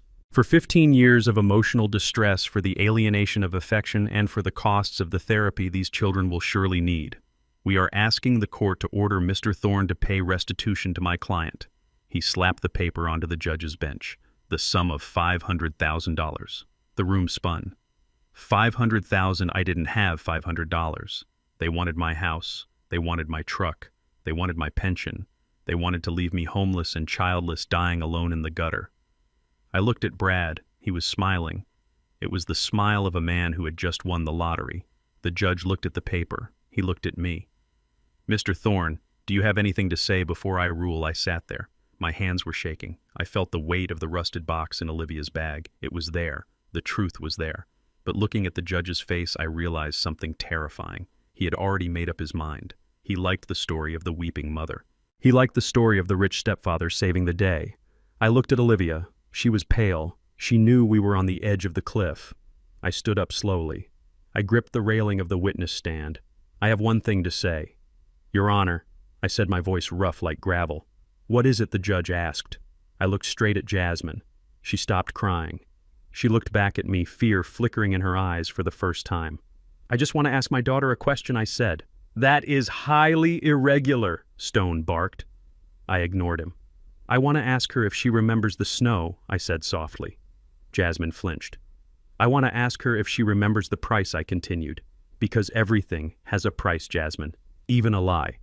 Especially a lie." The judge frowned. "Mr. Thorne, sit down." I sat down. But I didn't look defeated. I looked at Olivia. I nodded. It was time to open the box. The judge's gavel was hovering in the air. It was a heavy piece of polished wood that was about to come down and crush the rest of my life. $500,000. No visitation. No phone calls. The permanent erasure of a grandfather who had given every beat of his heart to 2 children who were now being stolen by a checkbook. I looked at the judge's hand. It was steady. He was ready to rule. He was ready to sign the order that would hand Dante and Maya over to the woman who had abandoned them and the man who wanted to sell them. "Your Honor." The voice was sharp. It cut through the thick air of the courtroom like a razor blade. Olivia Sterling was standing up. She wasn't slouching. She wasn't pleading. She was standing with the posture of a queen who had just drawn a sword. "Before you rule," Olivia said, her voice calm but commanding, "the defense exercises its right to cross-examine the petitioner. We have heard the tearful testimony. We have heard the paid experts. But we have not heard the answers to a few very simple questions." Brad's lawyer Stone jumped up. "Objection." Stone barked. "This is a delay tactic. The court has heard enough. Mrs. Reynolds is a victim here. Putting her on the stand is just another form of abuse." The judge paused. He looked at Olivia. He looked at Stone. Then he looked at Jasmine, who was dabbing her eyes with a tissue looking like a porcelain doll that might shatter if the wind blew too hard. "The court will allow it," the judge said slowly, lowering his gavel. "But make it brief, Ms. Sterling. I have a full docket today." Olivia walked out from behind the table. She didn't look at me. She looked straight at Jasmine. "Please take the stand, Mrs. Reynolds." Jasmine stood up. She smoothed her faded floral dress. She looked at Brad in the gallery. He gave her a small, encouraging nod. She walked to the witness chair, her steps hesitant and shaky. She sat down and looked at the jury, her eyes wide and filled with practiced fear.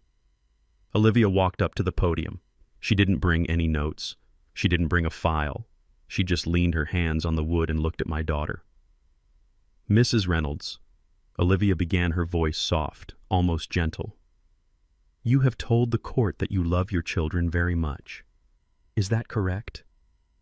"Yes," Jasmine whispered, her voice trembling perfectly. "I love them more than my own life. And you told the court that for the last 15 years you have been in agony, that every day you woke up wondering where they were, wondering if they were safe." "Every single day," Jasmine sobbed. "It was a living hell." Olivia nodded sympathetically. She walked closer to the stand.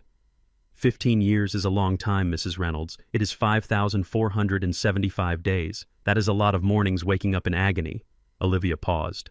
She let the silence stretch out until it became uncomfortable. "So here is my question," Olivia said, her voice hardening just a fraction. "In those 5,000 days, why did you never call the police?"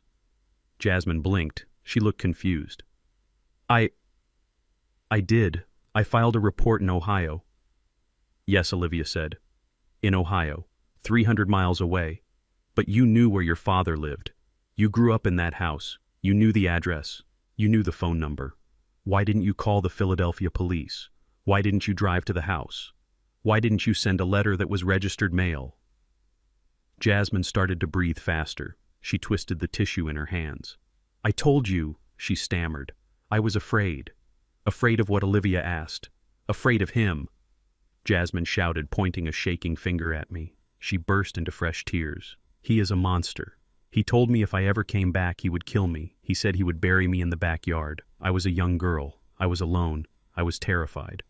The courtroom murmured. People shook their heads. They looked at me with disgust. A father threatening to kill his own daughter. It was a horrible story. And because she was crying, they believed it. Stone leaned back in his chair, smiling. He thought Olivia had walked into a trap. He thought Jasmine's emotional outburst was sealing the deal. But I knew Olivia, and I knew she wasn't done. So Olivia continued, her voice devoid of emotion. You were so afraid for your life that you left your infant children with a man you considered a murderous monster. You left a 2-year-old and a 4-year-old with a man who threatened to kill people. Jasmine froze. The logic trap snapped shut.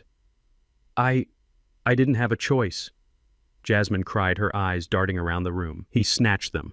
He threw me off the porch. He had a gun. A gun? Olivia asked, raising an eyebrow. You never mentioned a gun in your police report in Ohio. You never mentioned a gun in your deposition yesterday. I forgot, Jasmine yelled. It was traumatic. I blocked it out, but yes. He had a gun. He pointed it at my head and told me to run. I sat at the defense table completely still. My hands were folded on the wood in front of me. I didn't outburst. I didn't shake my head.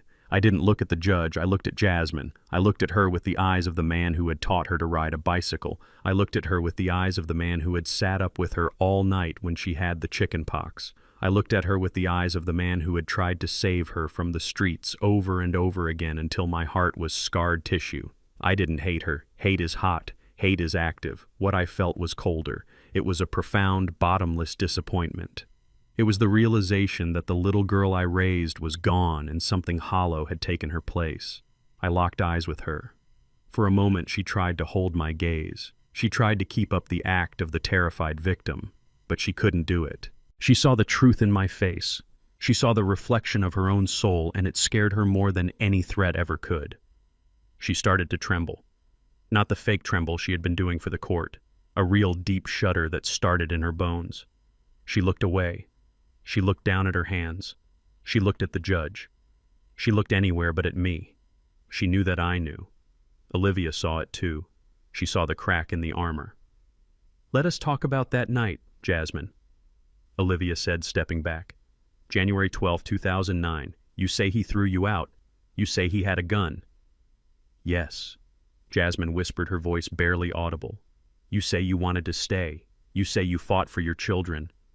I did, Jasmine said, gaining a little strength back. I fought him. I screamed, but he was too strong. Olivia nodded slowly. She walked back to our table. She stood next to me. So, just to be clear for the record, Olivia said, turning to face the witness one last time, you are testifying under oath that you never wanted to leave your children, that you never agreed to give them up, that you would never ever trade your babies for anything in this world. Never. Jasmine screamed. I am a mother. A mother never gives up her children. The echo of her scream bounced off the walls. It was passionate. It was convincing. The judge looked moved. He picked up his pen, ready to sign the order. Mr. Stone looked triumphant. Brad in the gallery checked his watch, probably calculating how long until he could get access to the insurance money. Olivia stood there for a long moment. She looked at me. I gave her a small nod. It was time. I have no further questions for this witness, Olivia said. Stone started to stand up, ready to ask for the judgment. However, Olivia added, her voice ringing out like a bell. The defense would like to call one final witness. The judge frowned. Ms. Sterling, you didn't submit a witness list. This is a surprise hearing. Who is this witness? This witness is not a person, Your Honor, Olivia said. She reached into her briefcase. The leather creaked. She pulled out the rusted metal lunchbox. She set it on the table. The sound of metal on wood was jarring in the quiet room. She opened the lid.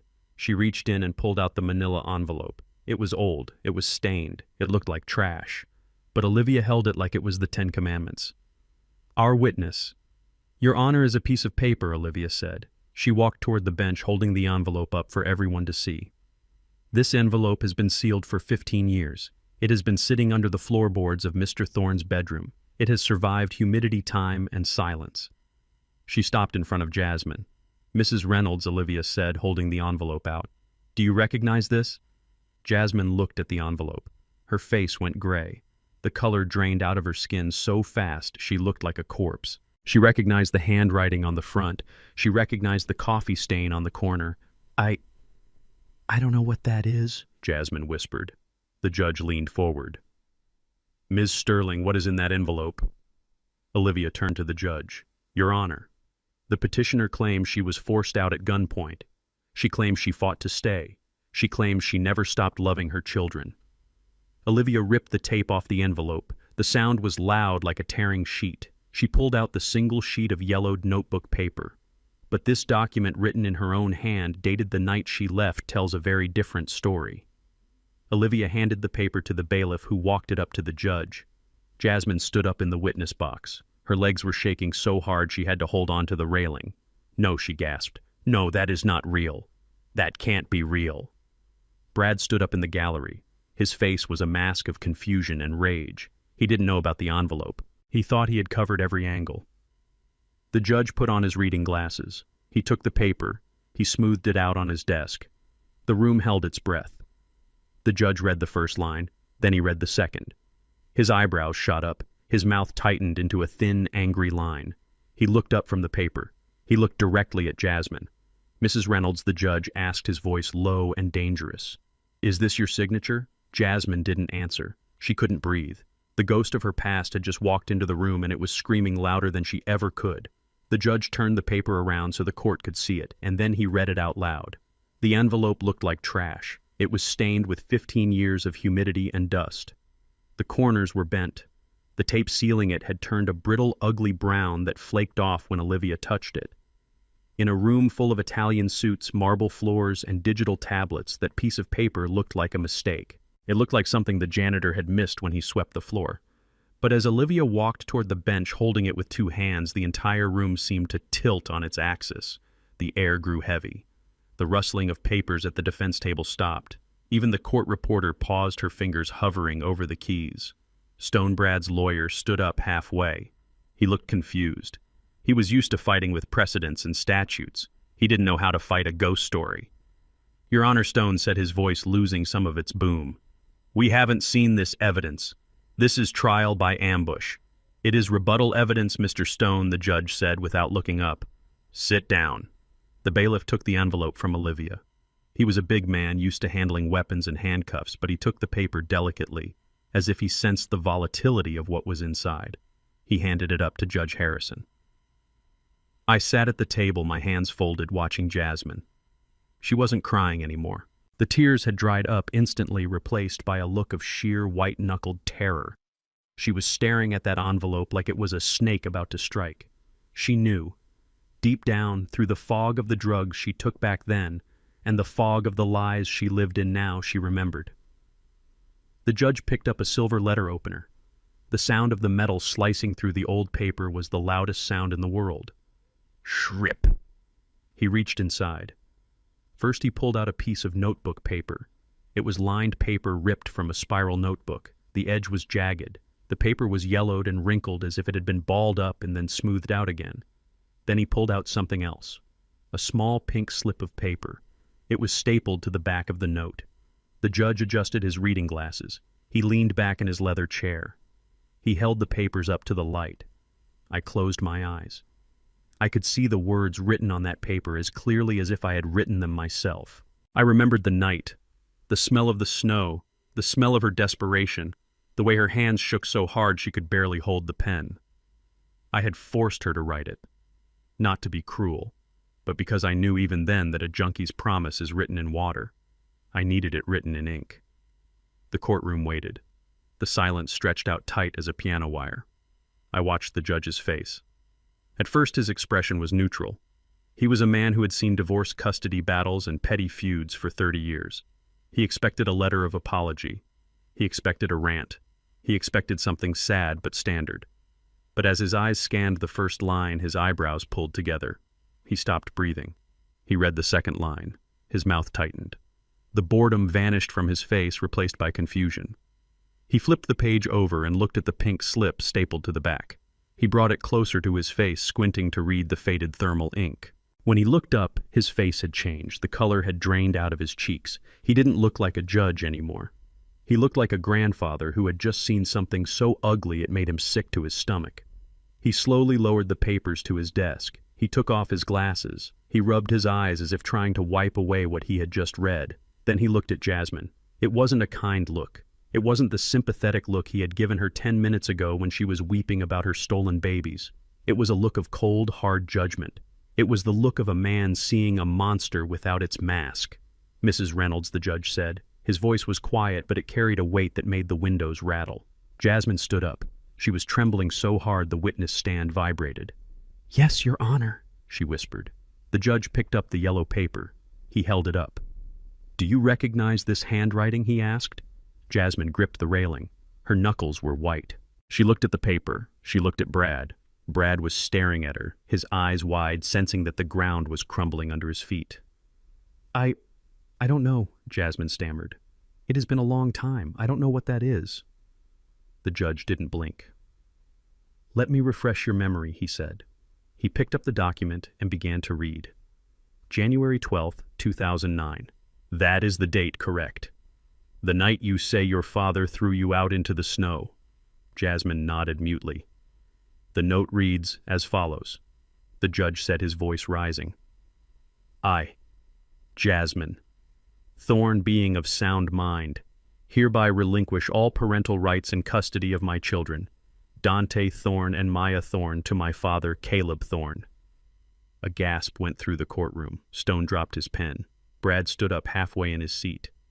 But the judge wasn't done. He continued reading, his voice getting harder, sharper. I do this voluntarily. I do not want them. They are a burden. In exchange for full custody, my father has agreed to give me... The judge paused. He looked at the pink slip stapled to the back. He agreed to give me the keys to his 1998 Ford Taurus and $2,000 in cash. The silence in the room was absolute. It was a vacuum. No one breathed. No one moved. The judge looked at Jasmine over the rim of his glasses, and attached to this note he said, holding up the pink slip is a receipt from Easy Cash Pawn Shop, dated January 14th, 2 days later. He read from the receipt. Received 1998 Ford Taurus. Seller Jasmine Thorne. Amount paid $800. The judge let the papers drop onto his desk. You didn't get thrown out, Mrs. Reynolds, the judge said, his voice trembling with suppressed rage. You didn't fight for your children. You sold them. You traded 2 human lives for a used car and $2,000. And then 48 hours later, you sold the car to buy drugs. Jasmine let out a sound that wasn't human. It was a high, thin wail. She collapsed onto the railing, burying her face in her hands. Lies, she screamed, her voice muffled. It is a forgery. He wrote it. He made me sign it. Brad was on his feet now. He was shouting at his lawyers. Do something. Object, shut this down. But Stone didn't move. He sat there staring at the floor. He knew. Every lawyer in the room knew. You can fake a signature. You can fake a letter, but you can't fake a pawn shop receipt from 15 years ago that matches the VIN number of a car that hasn't been seen since. The judge slammed his gavel down. It sounded like a gunshot. Order in this court. He pointed the gavel at Jasmine. Mrs. Reynolds, I asked you a question. Is that your signature? Jasmine looked up. Her makeup was running. Her mask was gone. She looked trapped. She looked like the junkie she used to be, cornered and vicious. I was sick, she shrieked. I needed the money. He took advantage of me. So you admit it, the judge roared. You admit you signed this. You admit you sold your custody rights for a sedan? Jasmine froze. She realized too late that she had just walked into the trap. The judge turned to me. For the first time all day, he looked at me with respect. He looked at the old man in the cheap suit who had kept a rusted box for 15 years just waiting for the devil to come back. Mr. Thorne, the judge said softly, why didn't you show this to the police yesterday? Why did you let them arrest you? I stood up. I looked at my daughter, who was sobbing brokenly in the witness box. Because, Your Honor, I said. I wanted to give her a chance to tell the truth. I wanted to believe that somewhere inside her there was still a mother. I looked at Jasmine. But I was wrong. The only thing inside her is hunger. The judge nodded. He looked at the bailiff. Secure the courtroom. No one leaves. He turned his eyes to Brad, who was trying to inch toward the exit. And Mr. Reynolds, sit down.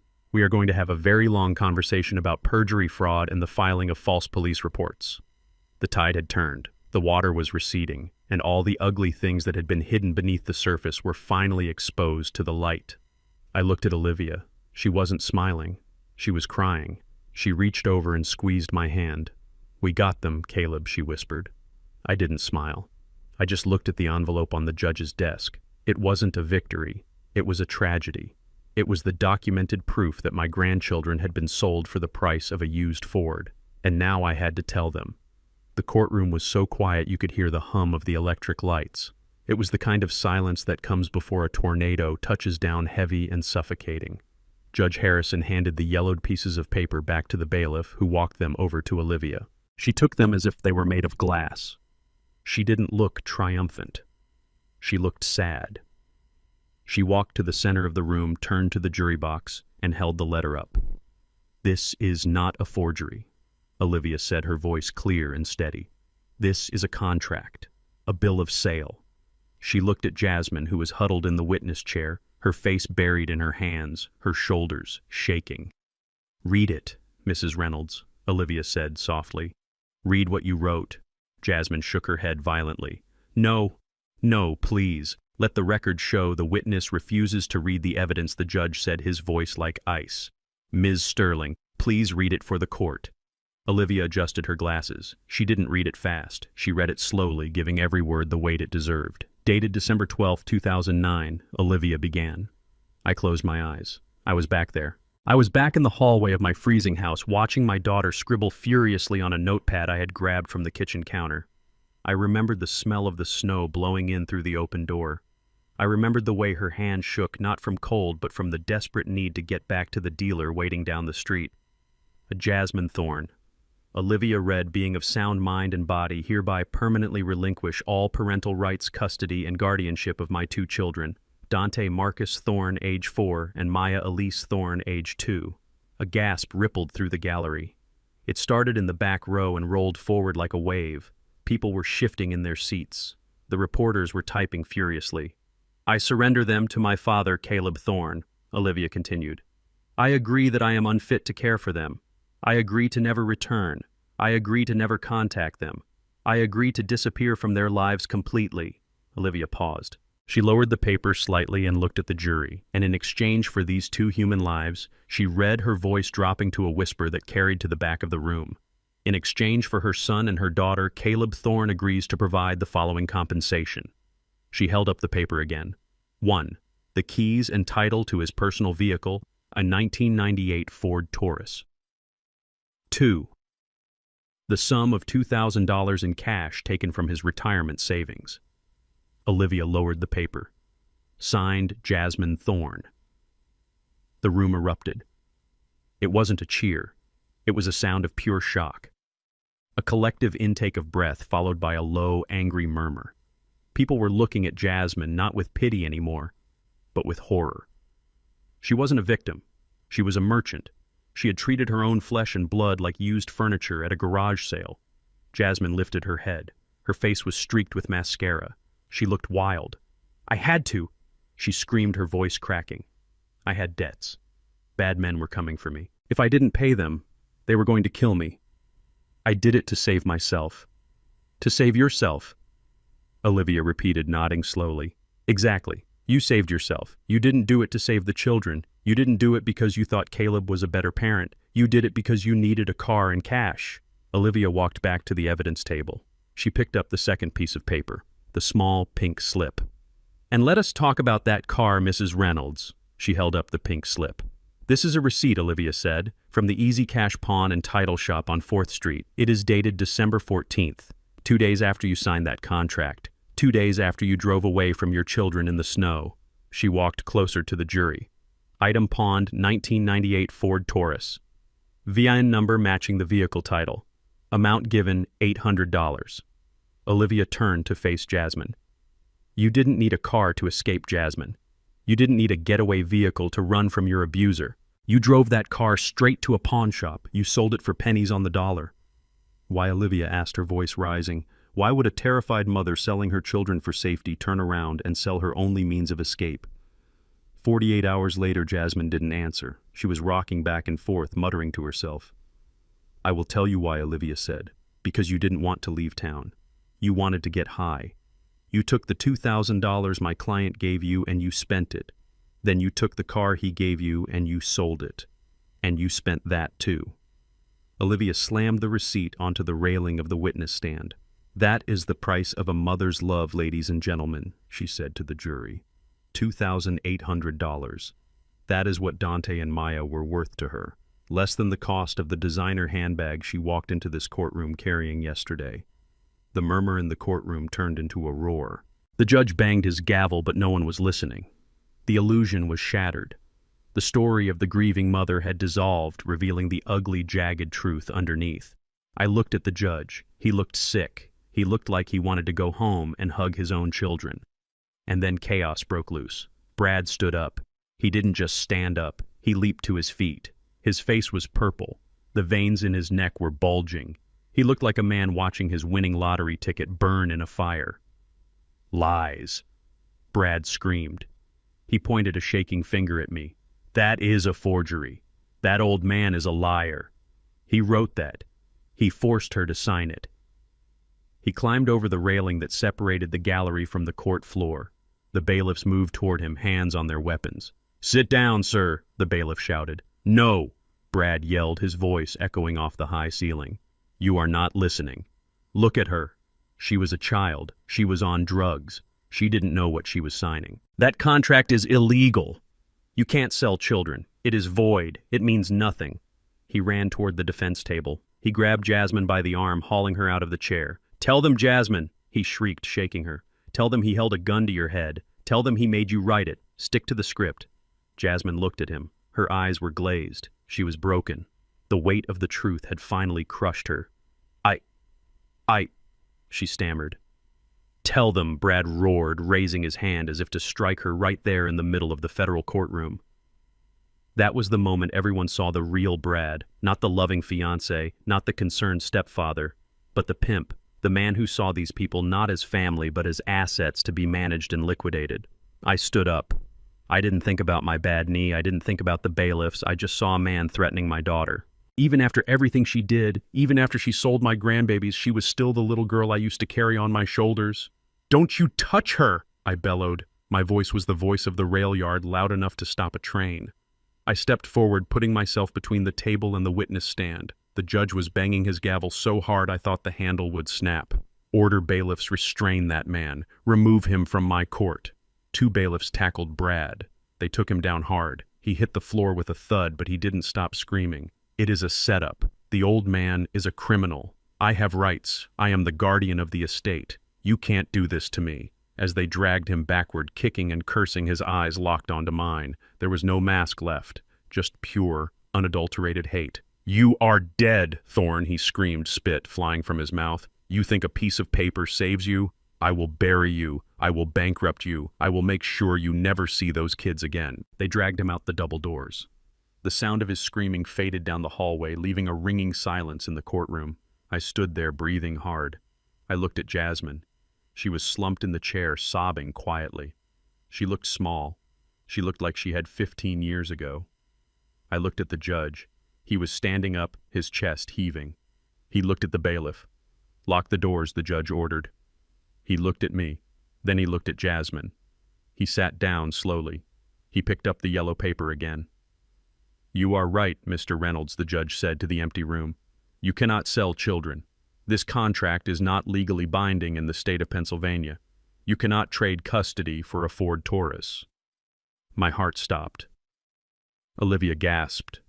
However, the judge continued, his voice dropping to a whisper. "While it may not be a legal contract for custody, it is the most damning confession of abandonment I have ever seen in 30 years on the bench."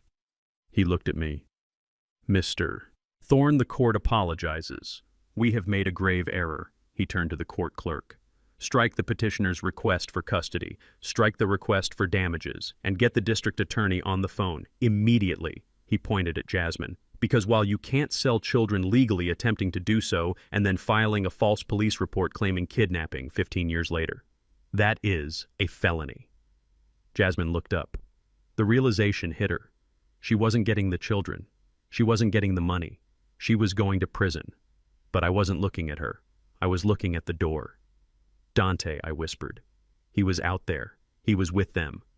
And now that Brad's plan had exploded, I knew my grandson was in more danger than ever. Because a predator who loses his meal doesn't just walk away, he strikes. The shouts of Brad Reynolds were still echoing in the hallway outside the courtroom, but inside the air was thick with a desperate kind of denial. His lawyer Stone was still standing. He was a professional. He knew the ship was sinking, but he was paid to bail water until the very last second. He smoothed his tie. He looked at the judge. He looked at the jury. He tried to summon righteous indignation, but it came out sounding thin and hollow. "Your Honor," Stone said, his voice rising to fill the silence, "this letter proves nothing. It proves my client was in distress. It proves she was a frightened young woman being bullied by a domineering father. Look at the handwriting. It is shaky. It is erratic. That is not the writing of a sound mind. That is the writing of a woman with a gun to her head, or a woman suffering from a complete mental breakdown. You cannot hold a mother responsible for what she does when she is terrified." I watched Jasmine. She nodded violently. She grabbed onto this lifeline like a drowning woman. "Yes," she sobbed, her voice muffled by her hands. "I was crazy with fear. I didn't know what I was writing. He dictated it to me. He made me write those words." The judge looked skeptical. He looked at the pawnshop receipt again. He looked at the date. But Stone was a good lawyer. He was planting a seed of doubt. If Jasmine was mentally incompetent at the time, if she was coerced, then the contract was void. And if the contract was void, then I was just a kidnapper again. Olivia stood up. She didn't shout. She didn't object. She just walked over to the AV cart in the middle of the room. She looked tired. Not the tired of needing sleep, but the tired of seeing the ugliness of the world and having to drag it into the light. "Your Honor," Olivia said quietly, "we anticipated this defense. We anticipated that Mrs. Reynolds would claim coercion. We anticipated she would claim she was a weeping, terrified victim." She reached into her bag and pulled out a flash drive. It was small silver and devastating. "The defense would like to present Exhibit B," Olivia said. Stone scoffed. "More paper. More forged letters from 15 years ago." "No," Olivia said, plugging the drive into the court laptop. "Not paper. Digital preservation." She turned to the judge. The Easy Cash pawn shop on 4th Street was owned by a man named Mr. Henderson. He was a paranoid man. "Your Honor, he didn't trust his customers and he didn't trust his employees. So he was one of the first business owners in Philadelphia to install a digital security system that backed up to a hard drive rather than tape. He kept everything. Every transaction. Every face." She tapped the keyboard. The large monitors mounted on the walls of the courtroom flickered to life. "Mr. Henderson passed away last year," Olivia continued, "but his son kept the archives. And for a small retrieval fee, he was very happy to help us find the footage from December 14th, 2009. The screen turned gray. Static rolled across the image for a second. Then it snapped into focus. It was a grainy black and white video. The timestamp in the corner read 10:14 a.m. The angle was from behind the counter looking out at the customers. I watched Jasmine freeze. She stopped crying. She stopped breathing. She stared at the screen as if she was watching her own soul leave her body. On the screen, the door to the pawn shop opened. A bell rang. 2 people walked in. One was a man, tall, skinny, twitchy. He was wearing a hoodie pulled up, but you could see his face. It was Andre, Dante's father. He looked sick. He was scratching his neck, looking around nervously. And next to him was Jasmine. She wasn't the terrified, weeping girl she described to the court. She wasn't trembling with fear. She was dancing. She did a little spin as she walked to the counter. She was laughing. She slapped Andre on the shoulder and pointed at a guitar on the wall. She looked high, not scared high, but euphoric high. She slapped a set of keys onto the glass counter. The audio was crackly, but in the silent courtroom, every word was a hammer blow. "Clerk, what can I do for you folks? Video Jasmine, I got a trade in baby. Ford Taurus. Runs good if you kick it. I got the title right here. Clerk, I can give you 500. Video Jasmine 500. Come on, old man. I got a party to get to. Make it 8. Clerk 800. But I need a thumbprint. Video Jasmine. You can have a footprint if you give me the cash." On the screen, Jasmine laughed again. It was a loud, bright sound, a sound of total freedom. She leaned against Andre. He kissed her cheek. Video Andre. "You sure about this, Jazz? Your old man is gonna flip." And then came the line that would echo in my head until the day I died. Jasmine on the screen waved her hand dismissively. She grabbed the stack of cash the clerk pushed across the counter. She counted it fast, her fingers moving with the speed of an addict. Video Jasmine. "Let him flip. I am done, Andre. I am free. No more diapers, no more crying, no more waking up at 3 a.m. She stuffed the money into her bra. She looked at the camera. She grinned. A wide, feral grin. Video, Jasmine. We are debt-free, baby. Those two little heavy debts, they are the old man's problem now. We are going to Miami. The video froze on her smiling face. The timestamp ticked forward one more second, then stopped. The courtroom was dead silent. No one moved. No one coughed. It was the silence of a mass grave. The woman on the screen wasn't a victim. She wasn't a hostage. She was a woman who had just dumped her children like bags of trash and was celebrating the payday. I looked at Jasmine in the witness chair. She had collapsed. She wasn't acting now. Her forehead was resting on the wooden rail. Her hands were gripping her hair. She was making a low, keening sound in the back of her throat. It was the sound of a cornered animal realizing there is no way out. Stone sat down. He didn't object. He didn't argue. He closed his file folder. He knew it was over. There is no defense for that. There is no spin for that. The judge took off his glasses. He looked sick. He looked like he wanted to wash his hands. But I wasn't looking at the judge. I wasn't looking at Jasmine. I felt a disturbance in the air behind me, a shifting of weight, a presence that shouldn't have been there. I turned around slowly. In the back row of the gallery, partially hidden by the shadow of a pillar, stood a figure. He was tall, 6'5". He was wearing a hoodie with the hood pulled down. Dante. He must have snuck in when the bailiffs dragged Brad out. Or maybe he had been there the whole time, hiding, waiting, hoping. He was standing up. His hands were hanging by his sides. His face was completely blank. No anger, no tears, just a terrible emptiness where his heart used to be. He looked at the frozen image on the screen, the image of his mother laughing about getting rid of her heavy debts. Then he looked at the woman in the chair. Jasmine sensed him. She lifted her head. Her mascara was smeared across her cheeks like war paint.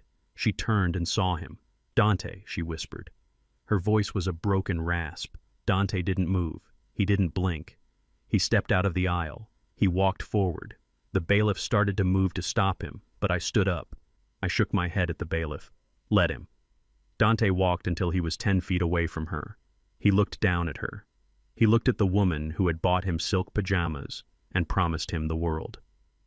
$2,000, Dante asked. His voice was quiet. It didn't crack. It was dead flat. Jasmine reached out a hand. "Baby, please." I was young. I was high. "You sold us," Dante said. "You sold me. You sold Maya. For a car you sold 2 days later." He tilted his head, looking at her as if she was a math problem he couldn't solve. "I am worth millions now," Dante said. "Brad said I am worth millions. But back then I was worth $800 from a pawn shop and $1,000 from Grandpa's retirement." "Dante, no." Jasmine sobbed, reaching for him. "I love you."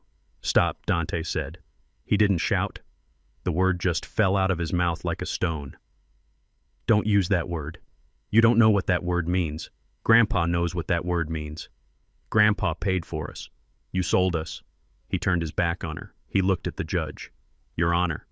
Dante said, his voice ringing clear and strong. "My name is Dante Thorne. Caleb Thorne is my father. He is the only father I have ever known." He pointed at Jasmine without looking at her. "I don't know who this woman is, but she is trespassing in our lives. Please make her go away."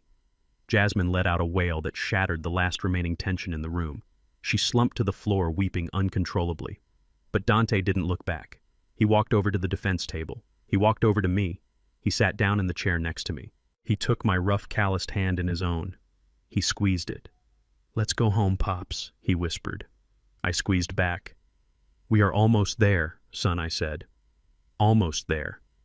The courtroom was a wreckage of human emotion. Jasmine was still sobbing on the floor, a heap of floral fabric and shattered lies. The jury looked traumatized. The judge looked exhausted. I sat there holding Dante's hand, feeling the rough calluses on his palm that matched my own. For a moment I allowed myself to believe it was over. I thought the dragon had been slain. I thought we could just walk out the door and never look back. But I forgot one thing about snakes. Even when you cut off their head, the body still thrashes. And Brad Reynolds was a snake of the highest order. The double doors at the back of the courtroom banged open. Brad walked back in. He wasn't screaming anymore. He wasn't being dragged by bailiffs. He had composed himself. He had fixed his tie. He had smoothed his hair. He walked with the arrogant stride of a man who knows something the rest of the room doesn't. His lawyer, Mr. Stone, met him at the gate, whispering furiously. Brad just nodded, brushing imaginary dust off his lapel. He walked right past Jasmine. He didn't look at her. He didn't offer her a hand. He stepped over her legs as if she was a pile of dirty laundry. Your Honor, Stone announced, his voice regaining its oily confidence. My client would like to make a statement regarding his position. The judge glared over his glasses. Mr. Stone, your client was just removed for an outburst. He is lucky I am not holding him in contempt. The custody hearing is effectively concluded. Mrs. Reynolds has admitted to abandonment. The children go to Mr. Thorne. Brad stepped forward. He pushed his own lawyer aside. Actually, Your Honor, Brad said, his voice smooth and cold. That is not entirely accurate. He looked at the judge, then he turned his eyes to me. There was no anger in them now. Just a flat, dead calculation. I am a victim here, Your Honor, Brad said. I was deceived. This woman... He gestured vaguely at Jasmine, who was being helped into a chair by a bailiff. This woman lied to me. She told me she was a grieving mother. She told me she was abused. I spent a fortune trying to help her. I opened my home. I opened my heart. I had no idea she sold her children. It is despicable. Jasmine looked up, her eyes swollen. Brad, what are you saying? Shut up, Jasmine, Brad snapped. You played me. You used me for my money, and I am done with you. He looked back at the judge. I am withdrawing my support for Mrs. Reynolds. I am filing for an annulment of our engagement immediately. I want nothing to do with a child trafficker. Dante squeezed my hand so hard it hurt. He was watching the man who had promised to be his father throw his mother into the garbage the second she became a liability. However, Brad continued, a small, cruel smile playing on his lips. While the custody of the physical children is settled, there is the matter of the estate. The judge frowned. What estate? The Andre Williams estate, Brad said. The biological father, the $5 million insurance settlement. The room went quiet again. The money, the dirty secret that had started this whole war. Brad reached into his jacket pocket. He pulled out a document. It wasn't crumpled like my envelope. It was crisp. It was blue-backed. It looked official. As you know, Your Honor, Brad said, walking toward the bench, minors cannot inherit $5 million directly. They need a guardian of the estate, someone to manage the funds, someone to invest them, someone to control the checkbook until they turn 21. He slapped the document onto the judge's desk. Last week, anticipating that Jasmine might be emotionally unstable, I took the liberty of filing the necessary paperwork with the probate court. I applied to be the guardian of the estate for Dante and Maya Thorne. Olivia stood up. Your Honor, this is ridiculous. He has no relation to them. Ah, but I do, Brad interrupted. I am the fiancé of the biological mother. And more importantly, I have the consent of the current guardian. He pointed a finger at me. Mr. Thorne signed the waiver last week. I froze. I never signed anything. That is a lie, I shouted, standing up. I never signed a paper for you. Brad smirked. He looked at me with pity. Really, Caleb? Do you remember the day the police arrested you? Do you remember the stack of papers they handed you to sign for your property release at the jail? You were so flustered, so confused, you just signed whatever they put in front of you. My blood ran cold. I remembered. The chaotic scene at the precinct. The officer handing me a clipboard with a stack of forms. Sign here for your wallet. Sign here for your belt. Sign here for your release. Brad had slipped a probate form into the stack. He had tricked me. The judge picked up the document. He looked at the signature at the bottom. It was my signature. Shaky rushed, but mine. He looked up, his face grim. Mr. Thorne, is this your signature? I stared at it from across the room. I felt sick. He tricked me, I whispered. It is a legal document, Your Honor, Brad said, checking his fingernails. It is filed. It is stamped. It is binding. Brad turned to face me. He walked closer, stopping just out of swinging range. He looked at Dante. Then he looked at me. So here is how it works, old man, Brad said. You win. You get the kids. You get the grocery bills. You get the college tuition. You get the medical expenses. You get the burden. He tapped his chest. But I get the money. I control the $5 million. Every dime. I decide how it is invested. I decide what the management fees are. And let me tell you, my management fees are going to be very, very high. By the time Dante turns 21, there won't be enough left to buy a pair of sneakers. He laughed. It was a dry, hacking sound. You wanted them, you got them. But they are going to be poor, and I am going to be rich. That is the law, and the law doesn't care about your sob story. Dante stood up. He looked ready to kill. You sit down, boy, Brad snapped. Or I will freeze your assets so fast you won't be able to buy a stick of gum. I own you. I own your future. The judge looked at the document. He looked at Olivia. Ms. Sterling, the judge asked. Olivia looked pale. She was flipping through her law books looking for a loophole, but I could see in her eyes that she was stuck. A signed document is a signed document. Proving fraud would take months, maybe years. In the meantime, Brad would drain the account dry. It seemed like checkmate. Brad had lost the queen, but he had captured the king. He stood there preening, adjusting his expensive cufflinks. He was the smartest man in the room. He was the winner. I looked at him. I looked at his smug face. I looked at the way he dismissed my daughter. I looked at the way he threatened my grandson. And for the first time in this entire trial, I smiled. It wasn't a nice smile. It wasn't a polite smile. It was the smile of a man who is holding a royal flush while his opponent is betting the house on a pair of twos. I stood up.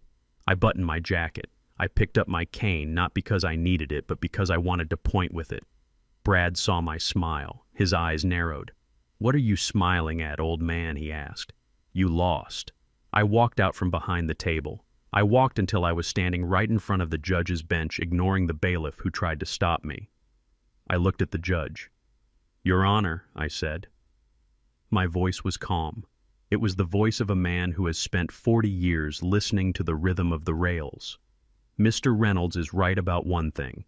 The law is the law. I turned to Brad. "You are a smart man, Brad. You know about probate. You know about guardianships. You know about signatures." I took a step closer to him.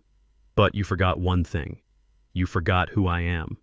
I am not just a grandfather. I am a railroad engineer. And on the railroad, when we see a train coming that is going to crash, we don't try to stop it. It is too heavy.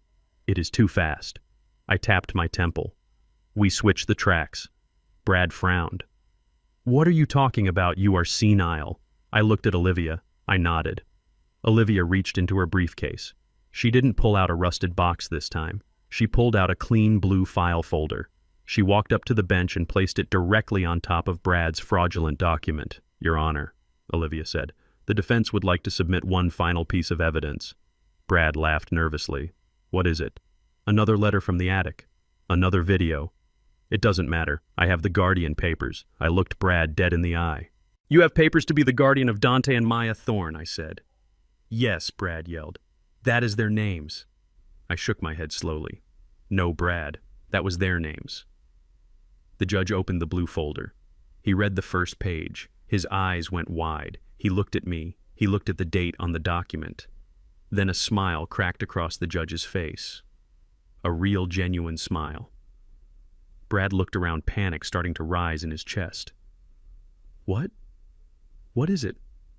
I leaned in close to him. 10 years ago, Brad. When Jasmine didn't come back. When the court declared her absent. I pointed to the folder on the judge's desk. I didn't just wait. I acted. I filed for adoption. Brad's face went white. "Adoption," he whispered. "Full adoption," I said. "I didn't tell them because I wanted them to keep their hope. I wanted them to think their mother might come back. But legally, on paper, I pointed to Dante. His name isn't Dante Thorne." I pointed to Maya. "Her name isn't Maya Thorne." The judge lifted the document and read it aloud, his voice booming with satisfaction. "This is a decree of adoption dated August 4th, 2014. It grants full parental rights to Caleb Thorne, and it legally changes the names of the minors to," he paused for effect, "Dante Marcus Washington and Maya Elise Washington, taking the maiden name of their late grandmother." I looked at Brad. He was trembling. "Your document appoints you guardian of Dante and Maya Thorne," I said softly. "Those people don't exist, Brad. Legally, you are the guardian of two ghosts." The courtroom exploded. Olivia was laughing. Dante was staring at me with his mouth open. I leaned in one last time to Brad, whose knees were starting to buckle. "You tried to rob the Thorne's son, but you can't rob the Washingtons. I switched the tracks on you 10 years ago, and you never even saw the train coming." The air in the courtroom had turned stale. It tasted like victory to Brad Reynolds and like ash to everyone else. He stood there leaning against the defense table, preening like a peacock who had just chased off the lions. He thought he had played the ultimate card. He thought that by seizing the money he had seized the power. He believed that money was the blood that kept a family alive, so by cutting off the flow he could starve us into submission. He was looking at Dante with a smirk that said, "I own you." He was looking at Olivia with a sneer that said, "You failed." But he wasn't looking at me. To him, I was just scenery. I was the old man in the cheap suit who had lost. I was the past. He was the future. He didn't know that the past has a way of laying tracks that the future has to run on. I watched the judge reading Brad's fraudulent guardianship paperwork. I watched the judge's face harden as he realized that technically Brad was right. If I had signed that waiver in the confusion of the jailhouse, Brad had a legal claim to the estate of Dante and Maya Thorne. The judge looked up. He looked pained. "Mr. Reynolds," the judge said, his voice heavy with regret, "while your methods are questionable, the document appears valid on its face. If Mr. Thorne signed away his rights to the estate, and if you are the fiancé of the biological mother, the court may have no choice but to appoint you as temporary guardian of the funds." Brad clapped his hands together. "Thank you, Your Honor. I promise to manage the money with the utmost care. I will invest it wisely, maybe in crypto or high-risk tech stocks." He winked at Dante. I didn't move. I didn't shout. I just reached into the inside pocket of my charcoal jacket. My hand brushed against the silk lining. I felt the thick envelope I had placed there this morning. It wasn't rusted. It wasn't old. It was crisp. It was new. I stood up. My knees popped loud enough to be heard in the silent room. I walked past Olivia. I walked past the bailiff. I walked until I was standing right next to Brad. He smelled of expensive cologne and fear sweat. "You are a smart man, Brad," I said quietly. "You know how to read a contract. You know how to manipulate a PR crisis. You know how to trick an old man in a jail cell." Brad rolled his eyes. "Save the speech, Caleb. You lost. Go home and sit on your porch." I ignored him. I turned to the judge. "Your Honor," I said, "Mr. Reynolds is correct. He has a valid claim to be the guardian of the estate for Dante Thorne and Maya Thorne." Olivia gasped behind me. "Caleb, what are you doing?" I held up my hand to silence her. "He has a claim to their money," I continued. "He has a claim to their legacy. He has a claim to their very names." I looked at Brad. "But there is a problem with your paperwork, son. A structural problem. The kind of problem that makes a bridge collapse when you put weight on it." "What problem?" Brad snapped. "The signature is real." "The signature is real," I agreed. "But the people are not." I pulled the blue folder from my pocket. I laid it gently on the judge's bench right on top of Brad's claim. "You see, Brad," I said, turning back to him. 10 years ago when Jasmine didn't come back. When the phone didn't ring. When the birthdays passed in silence. I realized something. I realized that a grandfather has no rights. A grandfather is just a babysitter in the eyes of the law. If I got sick, the state would take them. If I died, the state would take them. If Jasmine came back, she could take them. I paused. I looked at Dante. He was watching me, his eyes wide, sensing the shift in the air. "I couldn't live with that risk," I said. "I couldn't sleep at night knowing my babies were one court order away from foster care. So I went to see a lawyer.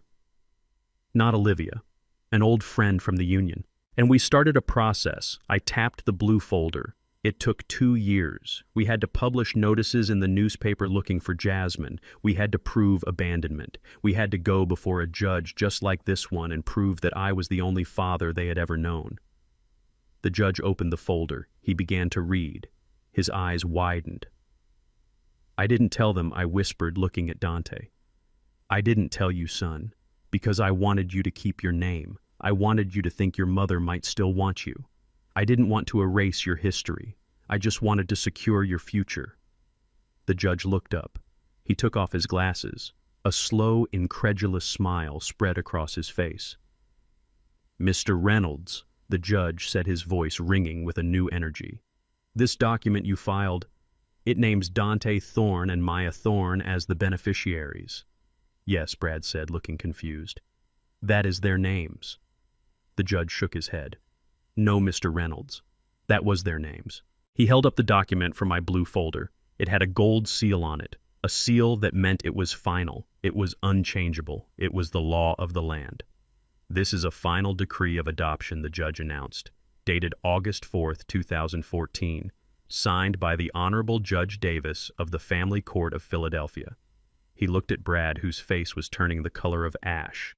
It states that the parental rights of Jasmine Reynolds and Andre Williams were terminated in absentia, and it states that Caleb Thorne is the sole legal and permanent parent of these children. But that is not all the judge said, flipping the page. In granting the adoption, the court also granted a request for a change of name, to honor the late wife of the petitioner, to honor the grandmother who loved them. The judge looked at Dante. Your legal name is not Dante Thorne's son. He looked at the paper. Your name is Dante Marcus Washington. He looked at Maya. And your name is Maya Elise Washington. The silence in the room shattered. It wasn't a noise. It was the sound of a vacuum breaking. I turned to Brad. He was trembling. His mouth was opening and closing like a fish on a dock. You have a guardianship over two people who do not exist, Brad. I said, my voice hard as steel. You filed paperwork for ghosts. Brad grabbed the table. No, that is impossible. You can't just change their names. You can't just hide that. I did, I said. I hid it in the one place you never looked. I hid it in the public record. You were so busy looking for dirt, you didn't look for the foundation. You hired investigators to find my crimes, but you didn't hire anyone to check the birth registry. I stepped closer to him. Dante Thorne doesn't have $5 million, Brad. Dante Thorne is a memory. Dante Washington. He is my son, and I am his father. And you are a stranger with a piece of paper that isn't worth the ink it is printed on. Brad looked at the judge. Your Honor, this is fraud. He misled me. He signed the paper, knowing it was invalid. The judge laughed. It was a deep belly laugh that shook his robes. Mr. Reynolds, you tried to trick an elderly man into signing away a fortune while he was in police custody. And you are complaining that he outsmarted you. The judge picked up his gavel. He looked at Brad with pure delight. The court finds that the petition for guardianship filed by Brad Reynolds is invalid due to a fundamental error of fact. The subjects of the petition do not exist. Bang! The gavel hit the wood. Furthermore, the judge continued, the court recognizes the decree of adoption presented by Mr. Thorne. Caleb Thorne is the legal father. He has sole custody, he has sole guardianship, and he has sole control over the estate of Dante and Maya Washington. Bang! Brad fell back into his chair. He looked at his hands. He looked at the empty air where his millions used to be. He realized in that moment that he hadn't just lost the money. He had exposed himself. He had shown the world his greed, and he had gotten nothing in return. I looked at Dante. My grandson, no, my son, was standing up. He was looking at me with tears in his eyes. He wasn't crying because he was sad. He was crying because he finally understood. Washington. Dante whispered. That was Grandma's name. Yes, I said. It is a good name. It is a strong name. Dante walked over to me. He didn't care about the bailiffs. He didn't care about the judge. He wrapped his massive arms around me and lifted me off the ground. You adopted us, he choked out. You made us yours. I always wanted you, I whispered into his ear.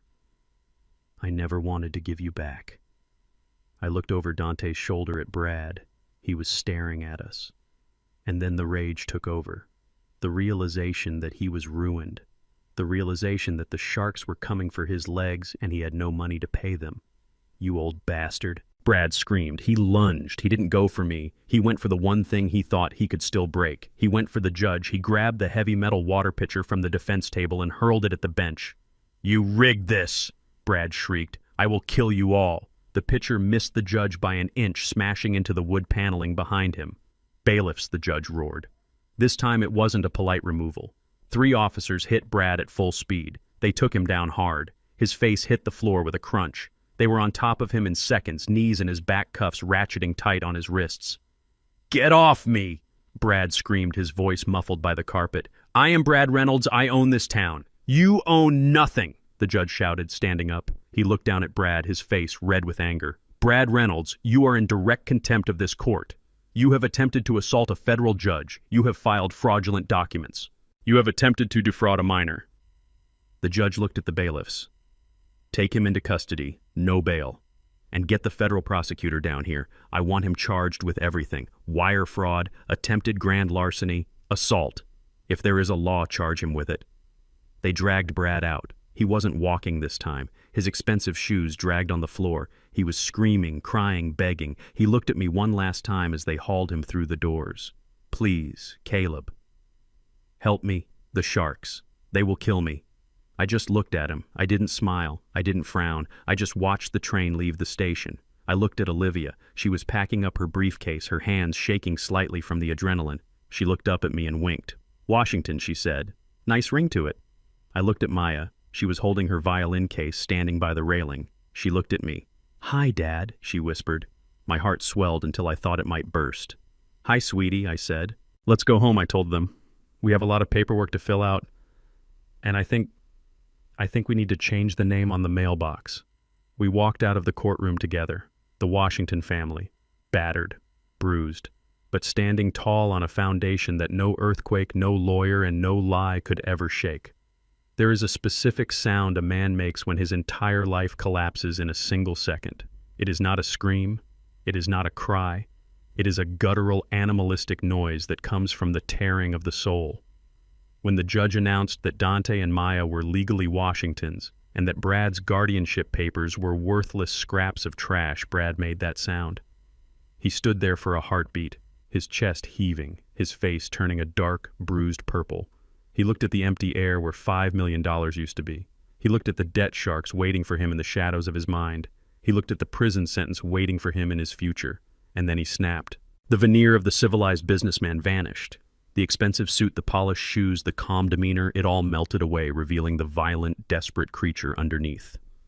You old son of a bitch, Brad roared. He didn't think. He didn't calculate. He just lunged. He scrambled over the defense table, scattering papers and water pitchers everywhere. He wasn't coming for the judge this time. He was coming for me. He wanted to hurt the thing that had beaten him. He wanted to feel bones break under his hands to make up for the life that had just broken under his feet. Olivia screamed. Dante shouted and tried to step in front of me, but I was faster. I am 71 years old. My knees ache when it rains and my back is stiff in the mornings. But before I was a grandfather, before I was a railroad engineer, I was a young man growing up in a neighborhood where you learned to stand your ground or you didn't stand at all. And on the railroad, you learn about momentum. You learn that you don't try to stop a speeding train with your chest. You use its own weight against it. Brad came at me high, his hands reaching for my throat, his eyes wide with murder. He was younger, stronger, and fueled by pure adrenaline. But he was sloppy. He was flailing. I didn't step back. I didn't cower. I planted my feet. I shifted my weight to my good leg. As Brad reached me, I didn't block him. I grabbed his lapel with my left hand and his sleeve with my right. I pulled him forward, adding my strength to his momentum. I twisted my hips. It was an old move, simple, ugly, effective. Brad's feet left the floor. He flew over my hip, his expensive Italian shoes kicking the air. He hit the floor of the courtroom with a sound that shook the benches, a flat, sickening thud of meat and bone meeting solid wood. The air left his lungs in a violent whoosh. I stood over him, breathing hard, adjusting my tie. You forgot the first rule of the track, son, I whispered down to him. Never try to derail the engine while you are standing on the rails. Brad groaned, trying to push himself up, trying to reach for my leg. But the moment was over. Bailiffs, the judge was shouting, standing up and pointing a trembling finger. Secure him, now. The courtroom flooded with uniforms. 3 bailiffs were on top of Brad before he could take a breath. They pressed his face into the carpet. They wrenched his arms behind his back. The sound of handcuffs ratcheting tight was sharp and final. Click, click, click. Get off me, Brad screamed, spitting blood onto the floor. I will sue you. I will kill you. I am Brad Reynolds. You are a felon. The judge boomed, his voice echoing like thunder. The judge looked at the prosecutor who was standing by the wall watching the chaos with wide eyes. Ms. District Attorney, the judge said, you have just witnessed an assault on a witness in open court. You have evidence of wire fraud. You have evidence of attempted grand larceny, and you have a signed confession of perjury. The prosecutor nodded, stepping forward. We are taking custody, Your Honor. We are charging Mr. Reynolds with 2 counts of aggravated assault, attempted fraud, and reckless endangerment. Brad was hauled to his feet. His nose was bleeding. His suit was torn. He looked wild, scanning the room for an exit that didn't exist. But the judge wasn't finished. The hammer of justice had one more nail to drive. The judge turned his eyes to the corner of the room where Jasmine was huddled in her chair trying to make herself invisible. She was trembling, watching her fiancé being dragged away like a rabid dog. She thought if she stayed quiet, if she stayed small, the storm would pass her by. "Mrs. Reynolds," the judge said. Jasmine flinched. She looked up, terror written on every line of her face. "Please," she whispered. "I didn't do anything. I was scared. He made me." The judge shook his head. "We have established that you sold your children 15 years ago, Mrs. Reynolds. That is a moral crime. But yesterday you walked into a police station and filed a report claiming they were kidnapped. You signed a sworn affidavit. You mobilized the police force. You terrorized this family. That is a legal crime." The judge looked at the prosecutor again. "Filing a false police report is a felony in this state," the judge said. "Child abandonment is a felony. Perjury is a felony." He pointed at Jasmine. "Arrest her." Jasmine screamed. It wasn't the fake theatrical scream she had used for the cameras. It was a raw, piercing sound of disbelief. "No, no, I am the victim. I am the mother." A female officer walked over to her. She wasn't rough, but she wasn't gentle. She pulled Jasmine's hands behind her back. Jasmine struggled, kicking at the table, knocking over a pitcher of water. "Dante, Maya." "Help me!" Jasmine shrieked.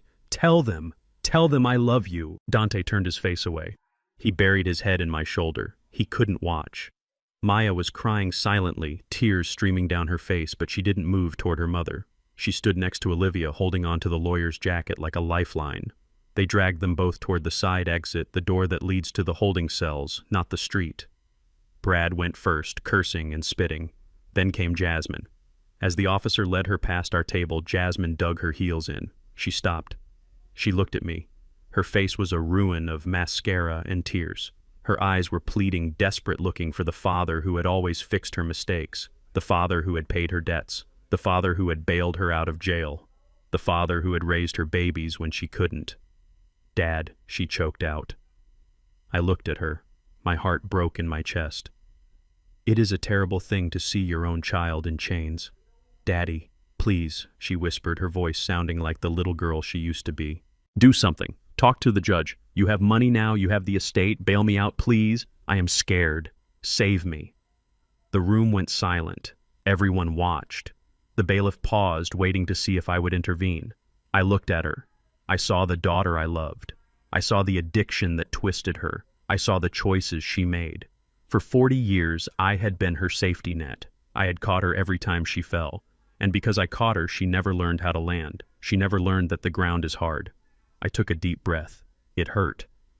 "I can't, Jasmine," I said softly. "What?" She gasped.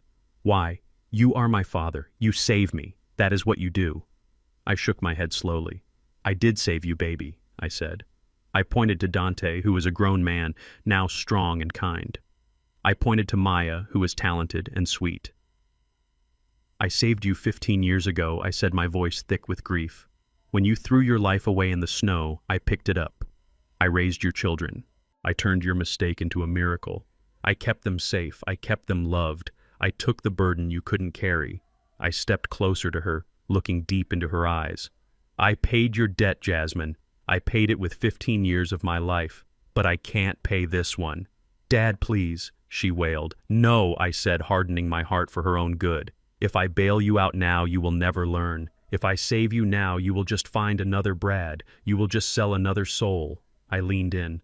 "I love you enough to let you fall, Jasmine. You are going to go to that cell. You are going to sit in the quiet, and for the first time in your life, you are going to have to save yourself." I signaled the bailiff. "Take her." "No," Jasmine screamed as they pulled her away. "Daddy, don't let them take me." I watched her go. I watched the door close behind her. The sound of the latch clicking shut was the heaviest sound I had ever heard. I stood there swaying slightly. I felt old. I felt tired. Dante wrapped his arm around me. "You okay, Pops?" he asked. I looked at the closed door. "No, son," I said honestly. "I am not okay. That is my little girl." I patted Dante's hand. "But she needs to find her own way home. I can't carry her anymore. My arms are full." I looked at him and Maya. "I am carrying you two, and that is all the weight I can handle." The judge cleared his throat. He looked down at us with a soft expression. "Mr. Washington," the judge said, using my new name, honoring the truth. "The court is adjourned. Go home. Take your children home." I nodded. "Come on," I said to them. "Let's go." We walked out of the courthouse into the bright afternoon sun. The reporters were there shouting questions, flashing cameras. "Mr. Thorne. Mr. Thorne. Did you assault Brad Reynolds? How do you feel about your daughter's arrest?" I didn't stop. I didn't speak. I put one arm around Dante and one arm around Maya. We moved like a phalanx, a solid wall of family that couldn't be broken. We walked to my beat-up truck. I unlocked the doors. "Get in," I said. As I climbed into the driver's seat and turned the key, I looked in the rearview mirror. The courthouse loomed large behind us, a place of judgment and pain. But as we pulled away, leaving the sirens and the cameras behind, I felt the air in the cab change. It wasn't heavy anymore. It was light. Maya leaned forward from the back seat. "Grandpa," she asked. "Yeah, baby. Can we get ice cream?" she asked. "Like we used to do after my recitals?" I looked at Dante. He was smiling. A real smile. "Yeah," Dante said. "Mint chocolate chip." I laughed. It was a rusty sound, but it was real.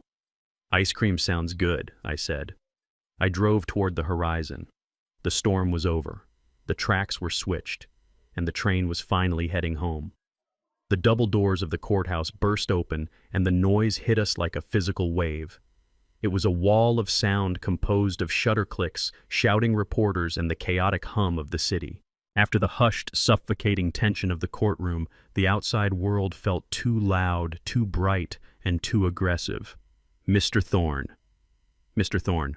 Over here. Is it true your daughter is going to prison? Did you really break Brad Reynolds' jaw? How much money is in the estate?" The reporters swarmed around the bottom of the steps like a school of piranhas sensing blood in the water. Microphones were shoved toward our faces, fuzzy gray boom mics dipped down from overhead, and cameras flashed in rapid-fire bursts that left purple spots dancing in my vision. I didn't stop. I didn't slow down. I put my left arm around Dante and my right arm around Maya, pulling them into my sides. I made myself wide. I made myself a shield. "Keep walking," I told them, my voice low and steady in their ears. "Don't look at the cameras. Don't answer them. They don't care about us. They just want a headline." Dante kept his head down, his jaw set tight. He was a big man now, taller than me, but in that moment he let me lead him. Maya buried her face in my coat, hiding from the flashing lights. We pushed through the crowd. A reporter from a tabloid channel tried to block my path, shoving a recorder in my face. "Caleb, do you have a comment on the accusations that you brainwashed the children?" I didn't say a word. I just kept moving my shoulder, brushing past him with the momentum of a freight train. He stumbled back and the path cleared. We reached the curb where I had parked my truck. It wasn't the limousine that had brought Jasmine here. It wasn't the sleek black SUV that Brad had arrived in. It was my 2004 Ford F-150. The paint was fading on the hood. The bumper had a dent from a parking lot mishap 3 years ago. There was a layer of Philadelphia dust on the windshield. To the reporters, it probably looked like a piece of junk. To me, it looked like a chariot. I unlocked the doors with the metal key. No remote start. No heated seats, just honest mechanics. "Get in," I said. Dante climbed into the passenger seat, his long legs cramping in the small space. Maya scrambled into the back cab. I got in the driver's side and slammed the door. The heavy thud cut off the noise of the reporters instantly. It was like closing the hatch on a submarine. The world was out there screaming and hungry, but inside the cab it smelled like peppermint candies, old leather, and engine oil. It smelled like safety. I turned the key. The engine coughed once, then roared to life with a deep, throaty rumble that vibrated through the floorboards. I put it in gear and pulled away from the curb, leaving the cameras and the chaos in a cloud of exhaust. We drove in silence for a long time. I navigated the city streets, heading away from downtown, away from the skyscrapers and the marble halls of justice, back toward the row houses and the corner stores of our neighborhood. The adrenaline was starting to fade, replaced by a deep, bone-weary exhaustion. My hands on the steering wheel were steady, but my heart felt heavy. We had won. The judge had ruled. The villains were in handcuffs. But victory in a family war doesn't feel like triumph. It feels like surviving a car crash. You are alive, but you are sore, and you can't stop replaying the impact in your head. I looked in the rearview mirror. Maya was sitting in the middle of the back seat, clutching her violin case. She was staring out the window, watching the city roll by. Her eyes were red and puffy. "Grandpa," she whispered. Her voice was small, barely audible over the hum of the tires on the asphalt. I looked at her reflection. "Yeah, baby girl, why didn't you tell us?" she asked. The question hung in the air, heavy and sharp. Dante turned his head to look at me, too. He didn't say anything, but his eyes asked the same thing. They had seen the letter. They had seen the receipt. They knew now that for 15 years I had held a secret that changed the entire fabric of their existence. Maya sniffled, wiping her nose with her sleeve. "You knew," she said, her voice trembling. "You knew the whole time that she sold us. You knew she didn't want us. Why did you let us wonder? Why did you let us think she was just lost?" I sighed. I signaled a turn, guiding the big truck onto the expressway on-ramp. I merged into traffic, keeping my eyes on the road ahead. "It is easier to tell the truth when you don't have to look someone in the eye. Because you were children, Maya," I said softly. I gripped the wheel tighter. "When she left, you were 2 years old. Dante was 4. You were babies. How do you explain to a baby that their mother traded them for a used car? How do you explain to a 4-year-old that he wasn't worth sticking around for?" I shook my head. "You can't. If I had told you the truth, then it would have broken you. You would have grown up thinking you were trash. You would have grown up thinking you were unlovable." I glanced at Dante. "I wanted you to grow up with your heads high," I said. "I wanted you to focus on your school, on your basketball, on your violin. I didn't want you carrying the weight of her sin." "But we waited for her," Maya cried. "Every birthday, every Christmas. We watched the door. We thought maybe she was sick. Maybe she was in trouble. We worried about her grandpa. We wasted so much love on her." "I know," I said. "And watching you wait was the hardest thing I ever had to do. Every time you asked about her, it felt like swallowing glass. I wanted to tell you. I wanted to scream the truth. But I couldn't." "Why?" Dante asked. His voice was deep, rough with emotion. "Because children need hope, Dante," I said. I looked at him. A child can survive a missing mother. They can invent a story where she is a hero or a victim of circumstance. That hope keeps them warm. It keeps them soft. But a child cannot survive an unwanted mother. That truth. It turns you cold. It makes you hard. I didn't want you to be hard. I wanted you to be children for as long as you could." I paused, waiting for a traffic light to turn green. "But you aren't children anymore," I said quietly. "You are 19 and 17. You saw the world today. You saw the greed. You saw the ugly side of love. You are adults now." I looked back at Maya. "Children need hope, but adults need the truth.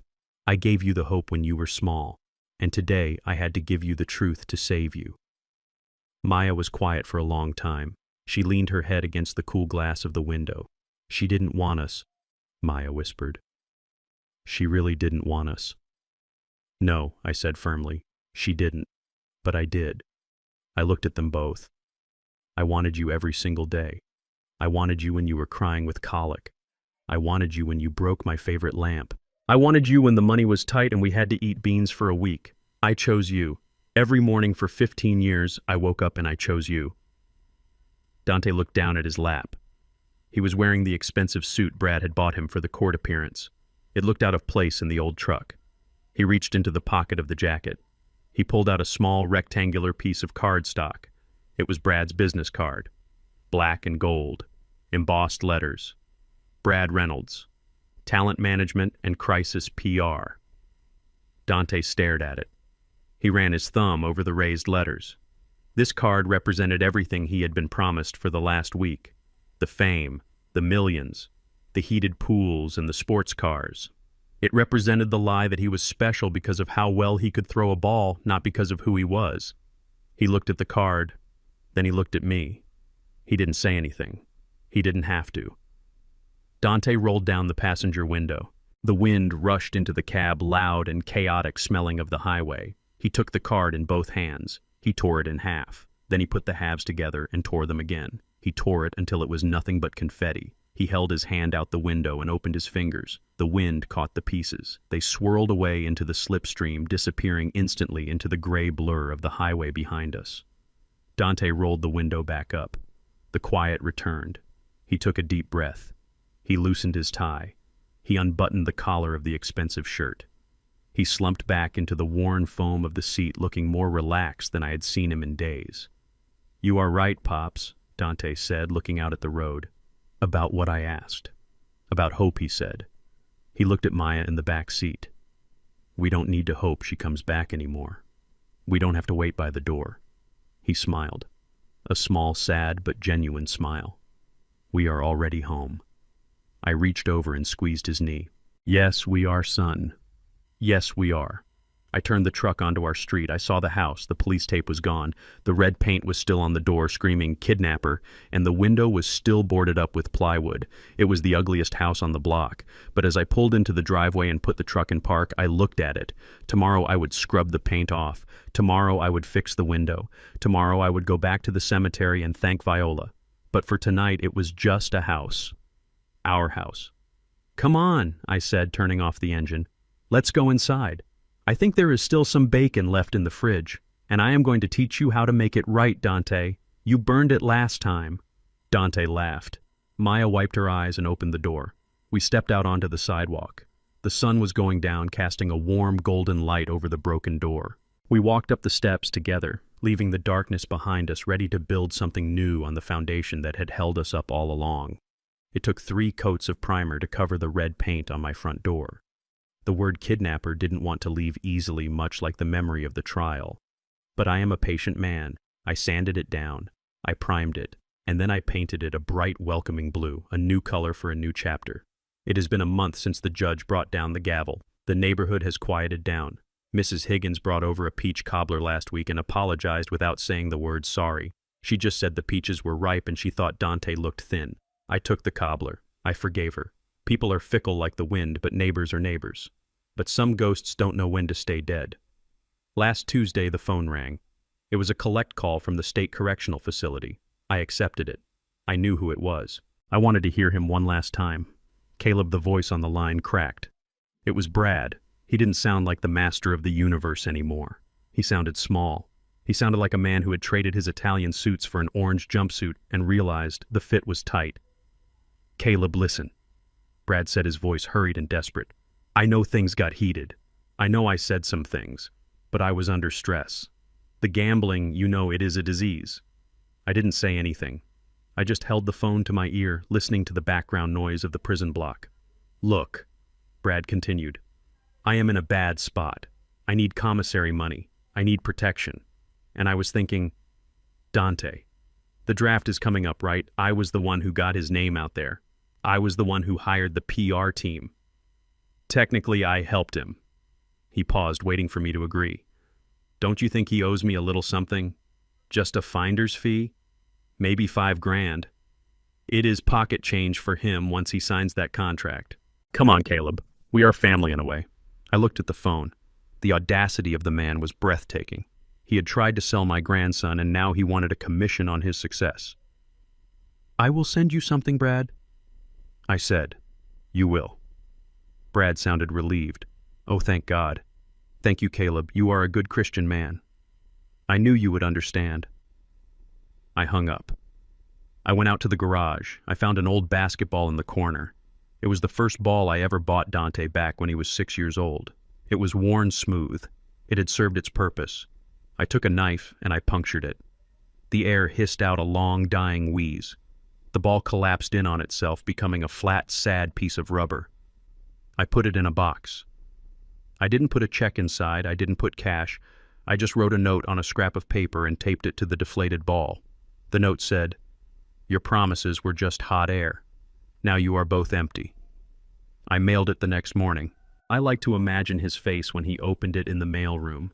I like to imagine him realizing that the bank of Caleb Thorne is closed forever. But that is enough about him. He is the past. Today is Sunday.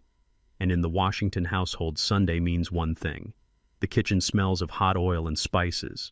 The sound of sizzling chicken fills the air, mixing with the melody of Maya's violin coming from the living room. She is playing something upbeat today, something that sounds like spring. I am at the stove turning the drumsticks. My bad knee aches a little, but I don't mind. The back door opens and Dante walks in. He has to duck his head to clear the frame now. He just came from practice. He is sweating, tired, and smiling. Hey, Pop, he says, grabbing a carrot from the counter. Wash your hands, I say, pointing the tongs at him. You are not too big for a timeout. He laughs. It is a deep, booming laugh. Olivia is sitting at the dining table setting out the plates. She comes over every Sunday now. She says it is to check on the legal paperwork for the trust fund, but I know she just misses home-cooked food. She has become the aunt they never had. The $5 million is sitting in a trust. We haven't touched a dime of it. Dante doesn't drive a Corvette. He still drives my old truck when he needs to go somewhere. Maya doesn't wear Gucci. She wears jeans and t-shirts. We decided that money is for the future. It is for college. It is for their children. It is not for flash. We are real people. We work for what we have. We sit down to eat. The table is full. Fried chicken, mashed potatoes, collard greens, cornbread. It isn't a fancy brunch with mimosas. It is real food. I look around the table. Maya is telling Olivia about her acceptance letter to the music conservatory. She is glowing. She isn't the scared little girl hiding in long sleeves anymore. She is confident. She knows who she is. Dante is arguing playfully with Olivia about the Sixers game. He is passionate. He is smart. He isn't a commodity to be sold. He is a young man with a good head on his shoulders. I take a bite of chicken. It is perfect. Crispy on the outside, juicy on the inside. For a moment, I think about the money. $5 million. It is a lot of money. It could buy a bigger house. It could buy a boat. It could buy a life of ease. But then I look at Dante passing the potatoes to his sister without being asked. I look at Maya pouring iced tea for Olivia. I look at the way they respect each other. I look at the kindness in their eyes. And I realize something. Brad wanted the millions because he was empty inside. Jasmine wanted the money because she was broken. But I am the richest man in the world, not because of the trust fund, but because I raised them. I built this. I built it with patience, with discipline, and with a love that didn't ask for a receipt. They are good people. In a world that tries to make you hard, they stayed soft. In a world that tries to make you sell out, they stood tall. That is my legacy. Not the money, the character. I tap the table. Grace, I say. They all stop talking. They bow their heads. Dante reaches out and takes my hand. Maya takes the other. Olivia completes the circle. We squeeze hands. A current of love runs through the circle stronger than any electricity. Thank you, Lord, I whisper. For the storm because it made us strong. For the truth because it set us free. And for the food because it is getting cold. Amen, they say in unison. I open my eyes. I look at my family. We are Washingtons, and we are home. Blood makes you related, but loyalty makes you family. I spent 15 years protecting my grandchildren from the truth about their mother, thinking I was shielding them from pain.